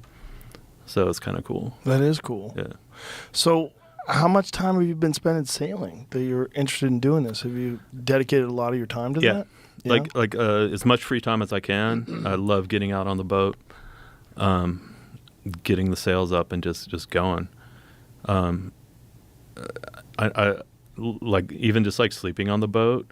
Like when my boat was moored at this one marina close to my house. Is that your boat? That's my boat getting hauled out. Yeah. Wow. So real sailboat. So the boat name is funny. So remember when I was talking about koala macrame? Mm-hmm. So needs bottom paint bad. That's on the to-do list. But I'd modified the name, if I ever had a daughter, to Gita Alexandra. So it's a name that at once is beautiful and strong. Mm-hmm. So that was the concept. But like, you know, I'm probably never gonna have a daughter. So do you have kids? No. No kids? No wife, no ex-wives, no kids. Wow. Yeah. How'd you skate through life without? I don't know. I mean, I guess it wasn't planned. I mean, maybe on a subconscious level, just due to my childhood, I probably avoided it subconsciously. Yeah, a lot of people do. Yeah. Yeah. A lot of people with traumatic childhoods or unpleasant childhoods, they say, I don't want to bring that on anybody else. Yeah. Because you associate what childhood is and what, you know, being a parent is with what you experienced. You know, you don't think there's another way to do it. Mm-hmm. Yeah. But I've had friends who'd be like, "Oh, you'd be an awesome dad," and I'm like, I bet you would. I don't know, man. Yeah. And then I don't like going down that road, and then it turns out like, oh, I do suck. Like, you'd horrible. adjust. You know. You talked about your flexibility. You'd adjust. You'd get better at it. It's a strange experience. It's very psychedelic. Do you have kids? Yeah. Okay. I have 3 daughters. Yeah. Having children is seeing a little person and engaging with them and having them grow with you and learning about life, and in a lot of ways it gives you a chance to do it the right way. You know, like you think about what's happened to you and you learn from that, and you learn from your mistakes in raising them, and you learn how to communicate with little people that are just sort of growing and learning. It's very educational. It's very fascinating. It just changes you fundamentally as a human being. It changes everything about you. I could imagine, like, because again, going back to just the evolutionary thing, you're kind of fulfilling your mission. Yes. As an organism. It in that way, like it really does speak to your DNA. There's something about it, but it's like Dave Chappelle said this to me once. It's a great quote. He said, becoming a father didn't just change the amount of love that I have, it changed my capacity for love. Mm-hmm. And I think it's very accurate. But, some people, their demons don't line up with that endeavor. Mm-hmm. Their whatever it is in their life doesn't line up with it, and they don't make those adjustments because you're going to have to adjust. You're going to have to change your priorities. You change who you are. You change how you think about people. It's what's fascinating with me is I always felt about people that there were these static things. Like, I met Mike. He's 70. That's Mike. He's always been 70. And then you have children and raise children and see them grow from the time they're a little baby to a person who's having a conversation with you that you go to dinner with, you go to the movies with. And all their life experiences and the good ones and the bad ones. And it's just, I look at people now like babies. I look at everybody like they're a baby. It's very weird. I go, I wonder what you were like as a baby. Because you obviously got to this point from being, I see in my mind, or at least I envision this journey now to get to who you are now. I give people a lot more slack because of it. Mm-hmm. A lot more. I'm so much more charitable with people and their behavior and their attitudes because of that.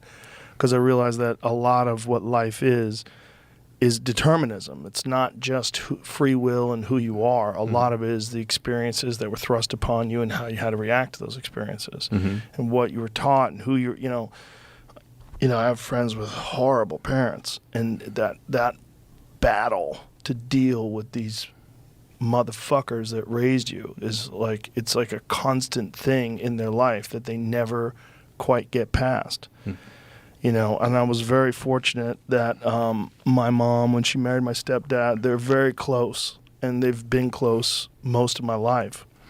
So I've experienced bad, and then I've also experienced like what it's like when a relationship works and when people are kind to each other and get along together. And it's like, so you realize like there's adjustments that everyone can make in this life to make the path smoother, and to make it more just more harmonious.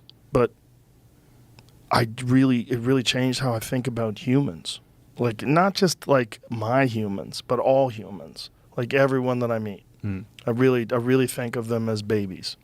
It's very strange, but I think it's kind of I sort of decided to think that way because I was recognizing like the way kids like sort of adopt your thoughts on things. And my kids talk a lot of shit. They're very funny because in my house we talk a lot of shit. We're always making fun of things, making fun of each other, and there's a lot of laughs because that's what I do. I'm a comedian. And to see my kids talk shit and say funny things, it's like, oh my God, I know where you got that from. It's very obvious, but it's also they're very kind too, which is that makes me very proud. It's very, very nice to to be able to raise children in an environment where when they get older, you see them expressing the values that you appreciate and that you think are important. Mm-hmm. Yeah, I could see, and I've thought It's not about it too before. late. Yeah, I guess that's the Probably still got some swimmers in there. the advantage of having the XY chromosome. Yeah, it is a big advantage. You know, for women, you know, I know women that forgot to have kids. I mean, I say it that way. They didn't forget to have kids. But, you know, in our modern Western world, when people prepare for their life, they prepare for what society has established as the path that is the most celebrated, which is financial success Mm-hmm. and a career that is something not just that you would be proud of, but that someone would respect. You know, like, this is Debbie, she's a lawyer, you know, and she's a partner at her firm. Like, oh, Debbie's happy. And then you meet Debbie and you're like, oh, Debbie's miserable. Mm-hmm. You know, she's very successful, but it's not harmonious. She's not happy. And that's, you know, it's so hard when you're in the middle of it and you're thinking so much about how other people view you. And for a lot of people, for whatever reason, they grew up in a way that they didn't get the respect that they deserved, or they were taught that the only way to get respect, or the only way to be appreciated, or to not feel like a failure, is to be financially successful. Mm-hmm. But some of the biggest failures that I know are financially successful. Mm-hmm. Some of the biggest messes of a life that I know are people that on paper are winners, Mm-hmm. and they're not. They're just a disaster, and they're filled with nonsense, and they don't value human experiences and love and camaraderie and creativity and education and just extracting the most fun and the most satisfying life out of this experience. Instead, they're concentrating on money. You know, they want to talk to you about numbers and expansion and, you know, are you investing? And I have a business I'd like you to be a part of, and there's a this and then that. And I was like, oh. And you don't realize that it's gonna fucking end, man. And you don't realize it, I think, sometimes until someone close to you does die. And then you go, oh, this is so temporary, and I'm not enjoying this process at all. Mm-hmm. And one of the things that I'm getting out of talking to you is that you have sought out these difficult but educational experiences. And that's what makes someone fascinating. That's what makes someone cool to talk to. You know, the path of the most boring people to talk to are the people that are just thinking about making money. They're so fucking boring. It's so brutal talking to them because they have this very narrow thing that they're obsessed with, and that thing gives them social status. When someone sees them, it's like, oh, there's Bill the millionaire. You know, oh, you know, he owns his company, and there's this and that. And meanwhile, Bill's right about to have a fucking heart attack. Mm-hmm. He's like got very little time left and doesn't even realize it. And he's taking Adderall all day to try to keep up, and, you know, doing cocaine and cheating on his wife and fucking flying on jets everywhere. And it looks on paper like he's the man, but meanwhile, he's a disaster. And there's a lot of people like that. Yeah, I agree with you. I think I was fortunate enough to start figuring out that stuff at a relatively young age, where I made the shift. And I think it's a very human thing to want external validation. Yes, you know, for sure. Like we're social creatures. We're these tribal creatures. Like, we want the other people in the tribe to, you know, go, yeah. Mm-hmm. But I think the internal validation, at least for me, where, like, basically, I don't mean this like in a malignant way, but like when you kind of stop caring what other people think about you, and focus more on what you think about yourself. Like, for me, that was like a huge shift, like a huge like giving up, like doing things that like I thought that other people would think was cool, you know? Right. That's what a lot of people do, right? Yeah. That's what a lot of us do. And I'm certainly have been guilty of that in my life. Well, we all have. Like, Yeah. I have too. Like, it's human. It's not that big a dig, and maybe there's a balance. But then it's like, as soon as I figured out, like that internal validation meant everything to me, and the external was just, it was fluff, you know? Yeah. It was this vapid thing that at the end of the day wasn't satisfying at all. There's some satisfaction in the respect of people that you respect. Yeah, for sure. Yeah, when you see this person's an exceptional person and they enjoy being with you, you're like, oh, maybe I'm okay.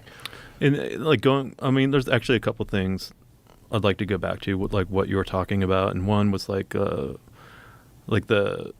in reference to parents, like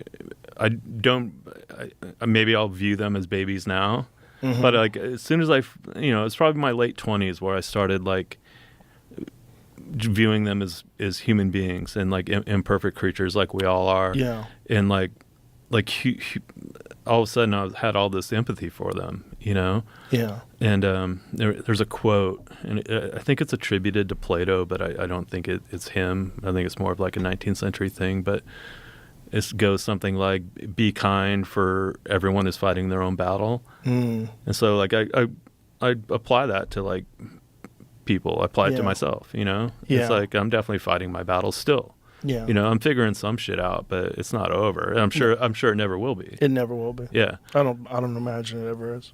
But you know, the process is interesting, and obviously breakthroughs are interesting. But what was the other point? Yeah, just the empathy for others, working on yourself. Like there's an Evel Knievel quote, and I'm gonna have to paraphrase because I can't remember it exactly. But he's like, you know, when I was young, I cared about what other people thought, but now that I'm old, I just care about what I think. Like, and it's like, it's kind of the same thing. It's like, and yeah, obviously I care what other people, at least the people I care about, I want them to think that I'm a decent person, right? Sure. You know, that's normal. Yeah. And again, going back to another thing you were talking about, is like the most important thing in my life these days, are personal relationships. Yeah. It's like I'm at the point now where I'm, you know, and I'm sure you do the same thing.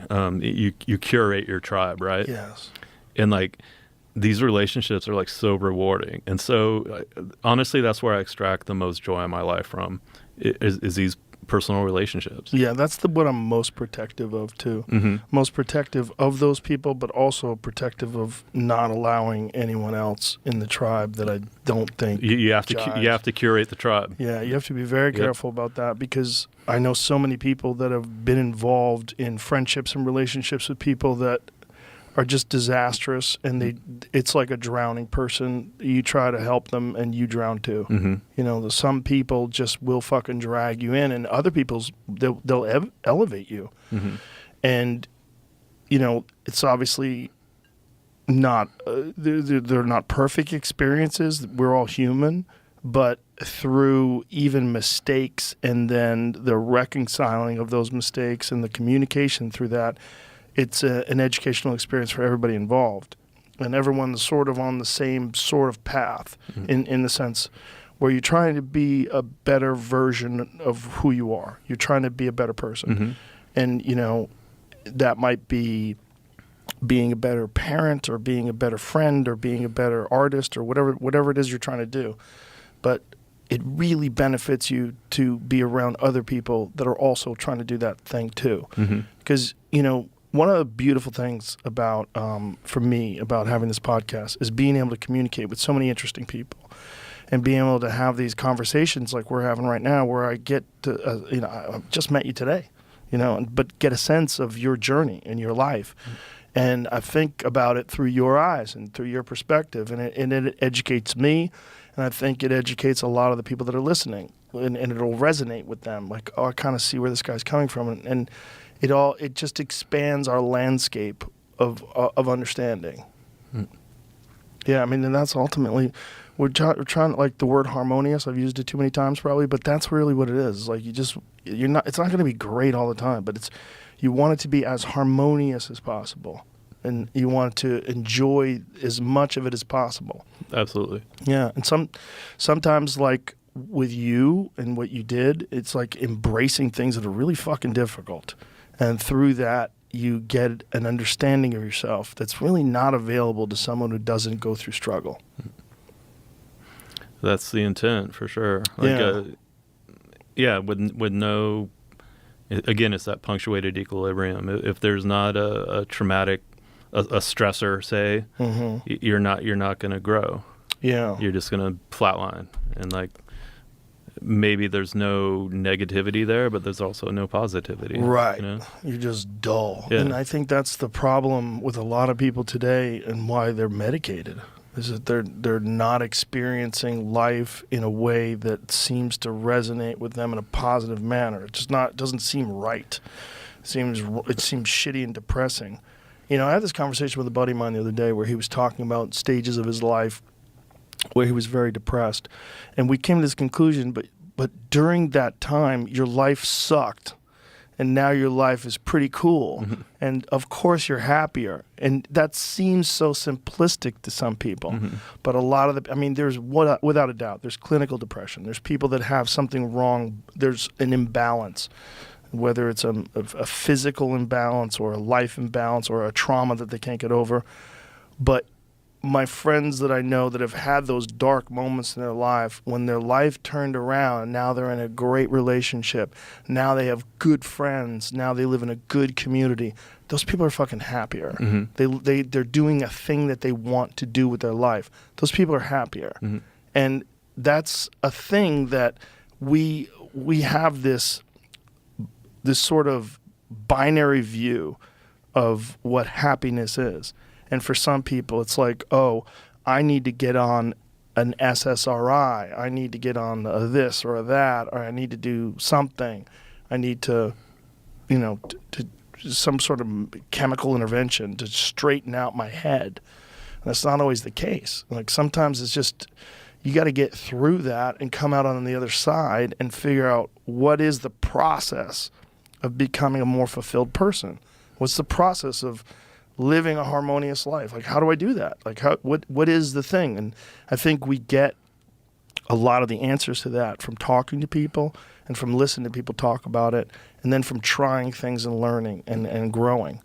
And that's something it's not like a public narrative. It's not something that's being discussed. It's not something that's drilled into kids' heads. Like you're gonna go through some shit, but you got to trust in this process, and you have to have guidelines in your mind of what you want to do. You have to have ethics and morals. You have to have compassion for other people, because if you think it's all about you, you're never going to be happy. You're never ever going to be happy. The narcissists and the people that are like deeply connected to their own wants and needs, they always get out of that feeling hollow and empty. And and those are the people that are doing blow all the time and just trying to find some sort of external method of elevating their a diversion. Even, something. Okay, if I do this, I'm not going to think about the important stuff. Or, Exactly. Yeah, like I've always been intrigued by the Greek or ancient Greek notion of like human flourishing. Like the Greeks called it eudaimonia, and it's this being, endeavoring to be the best that you can be, whatever that is. And it's not talking about vocation or external stuff, but you as a person, like figuring out, everything we've been talking about, like figuring out what brings you joy, applying yourself. And it's hard, Yeah. It's like, if it were easy, and I've had this discussion with other friends where, about human flourishing and stuff, and like, and this is going to sound a little bit negative, but I think there's a lot of people who can't be bothered, who are fully capable of flourishing if they applied themselves. Right. And for whatever reason, just, it's easier to do this. I think they also don't have the tools. Like they never, like you got to think about like your life at a young age. You sort of sought out those journeys when you can. And some people, they don't develop those tools. They fall into a system that's very unserving for them, whether it's a system of, getting an education, then you have student loan debt, and then so you have to get a job, and then you get a job that pays well because you have to pay off that debt, and then you buy a house, so now you have a mortgage, and you have a family, so now you have responsibilities, and you have all these things. But most of your day is spent doing something you absolutely don't want to do, but is also not rewarding. There's a lot of things you don't want to do, but when you do them, you're like, God damn, I'm glad I did that. Yeah. Very few people who are doing a 9-to-5 or longer job that they don't want to do have that feeling. There's just a lot of, it's like that Thoreau quote, most men live lives of quiet desperation. Yeah. And that is so fucking true. And unless you find something that is satisfying and something that elevates you, something that with these experiences you gain insight as to why you think and what is good about these experiences with other human beings.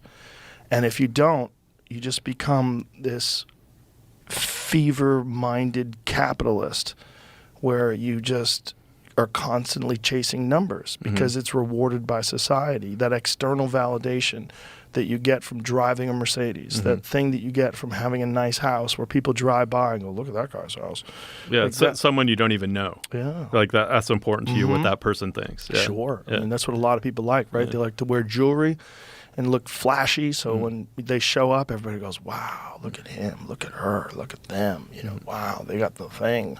They got those sneakers that I can't buy. They got that watch that I can't wear. Look at those glasses. Those are expensive. Like we live in this bizarre society where that is rewarded or at least highlighted so often in so many people's lives. Like that's what you're seeing. It's like how they sell things in billboards and on commercials. And, we don't realize that is not going to bring you the joy that you're looking for. Or you get that short-term fix, but it evaporates instantly, and it's like you're constantly chasing the dragon. Yeah. Well, that's the thing. It's like I was reading about this Russian oligarch that they confiscated his yachts. And he's got this one yacht that's fucking insane. They confiscated it. Now that he's got this second yacht that's just as preposterous, maybe even more so, that operates on massive batteries, so it can literally drive as silent as a Tesla. It's fucking hundreds of feet long, and like that's that world that you get into, like of constantly keeping up with the Joneses and all the other people. It's like it never ends. It never ends. You get to the highest levels of it all, and it never ends. It's a series of false summits. It's like, I've arrived. Oh, wait a minute. No, I haven't. Yeah. That's a great way to put it. A series of false summits. It's all illusions. It's all mirage. Yeah. And then one day he's dead. And that's it. And then all the people around him, that guy was a fucking asshole. And that's a fucking disaster. To die a multi-billionaire who was a fucking asshole who everybody hated is so strange. It's so much wasted potential. Yeah, but there's so many people that are just chasing it. I saw this image of Rupert Murdoch with his wife, and he was on the beach, and he literally looks like an alien. He's just like these bones and tissue and fat, and he's with this woman, and they were supposed to get married, and it didn't work out. And one of the things he was saying, he's in his 90s. It was like, I don't know which wife he's on, right? But he was saying that I'm looking forward to spending the second half of my life with her. Like, hey, bro, what do you know that I don't know? Like, you got about a month left. I mean, if everything goes great, you might have 8 years. If everything goes great, but no one thinks about that while you're in the middle of it. All you're thinking about is, keeping that fucking game going, that thing that's gotten you all those accolades, that thing that's gotten you all that respect. And it's just numbers, just the numbers. dopamine hits. Like, it's like checking your social media forever to the end of time. Like checking the likes on your fucking Instagram post to the end of time. It's like it's empty. And that's the path that so many people are on. I just don't understand it. I'll never understand it, but I get it. I how you could get sucked into that path. Yeah, I totally understand the mechanism. Yeah. The mechanism, yeah. And it's just like, it hijacks the human reward systems of you being like the leader of the tribe. But the leader of the tribe used to be the wise old warrior who had made the mistakes and proven his character and his mettle in combat and in life and had wisdom to impart on the others and could lead the tribe in a way that it could help these people and protect them. That just doesn't exist anymore. It's been hijacked by this system of monetary gain. And it's fucking weird. And obviously it's very easy for me to say. As someone who gets external validation and someone who makes money, it's easy for me to say. Because I've sort of removed myself from the hunger of that in a way. So I can go, oh, okay, I see what this is. Even though I've never been very motivated by money, I've certainly pursued it. But it's also not been anything that meant the most to me.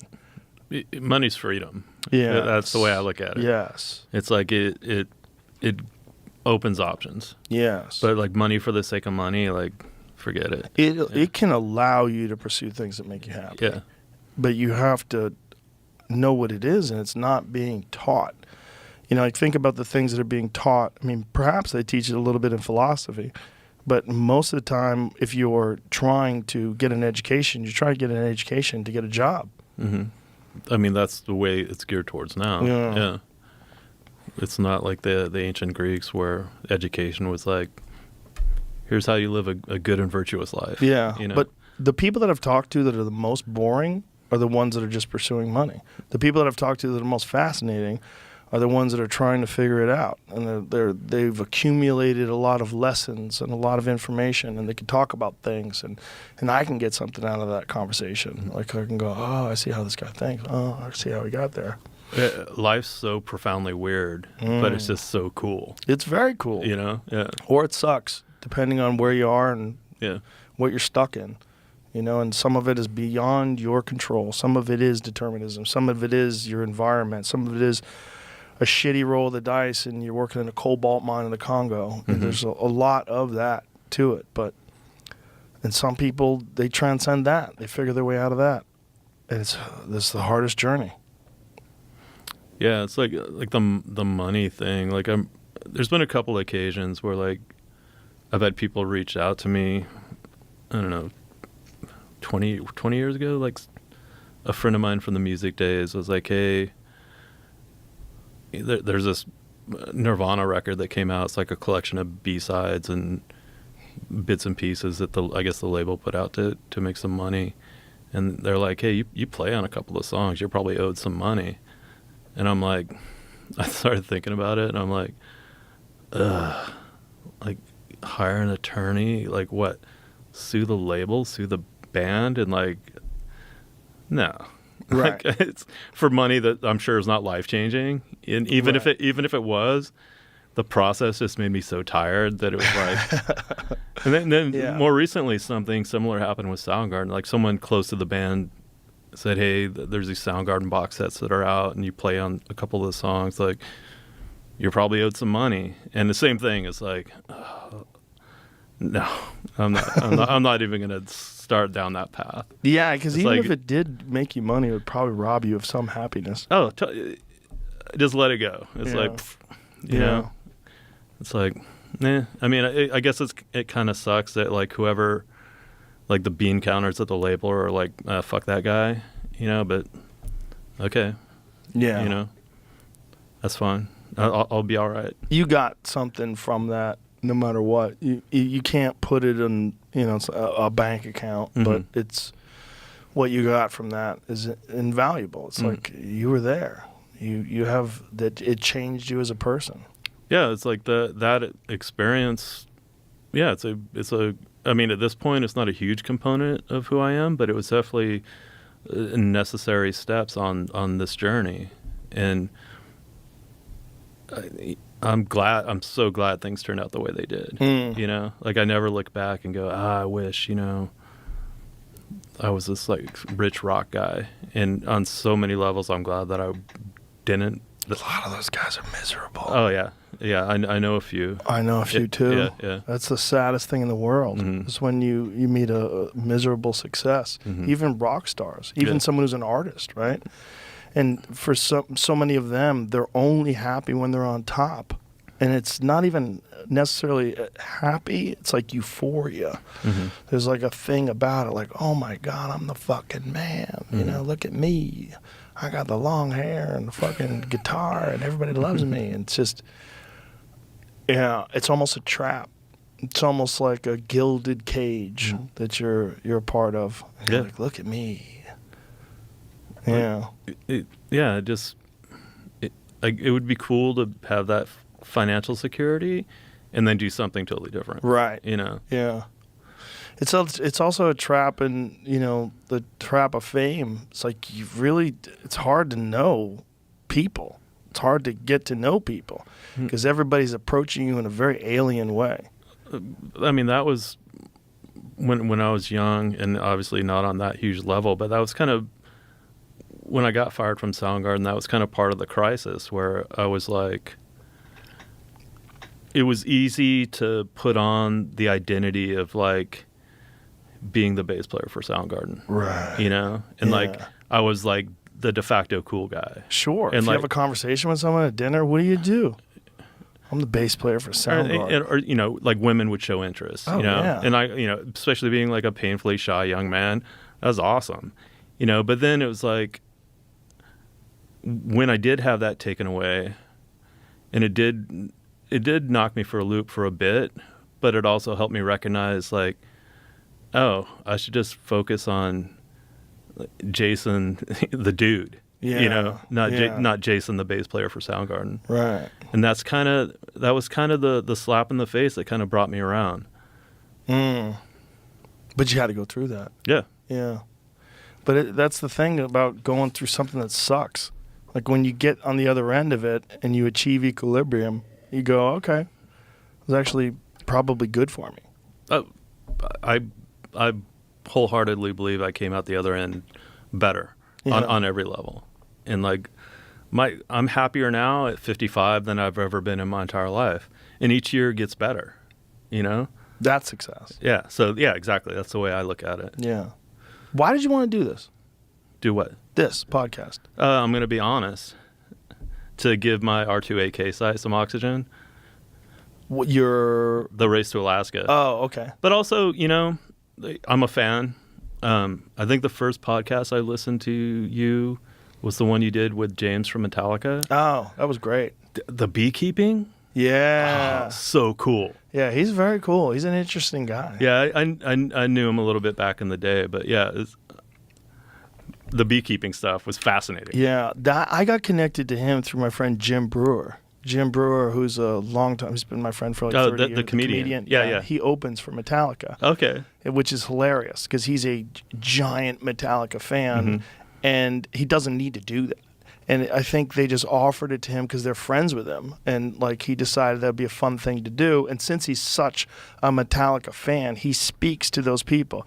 It's not like just a regular comedian opening for a band they're not interested in and the crowd doesn't engage. He talks about Metallica and he has material. And Jim is one of the most prolific and interesting guys that I know in terms of like his stand-up.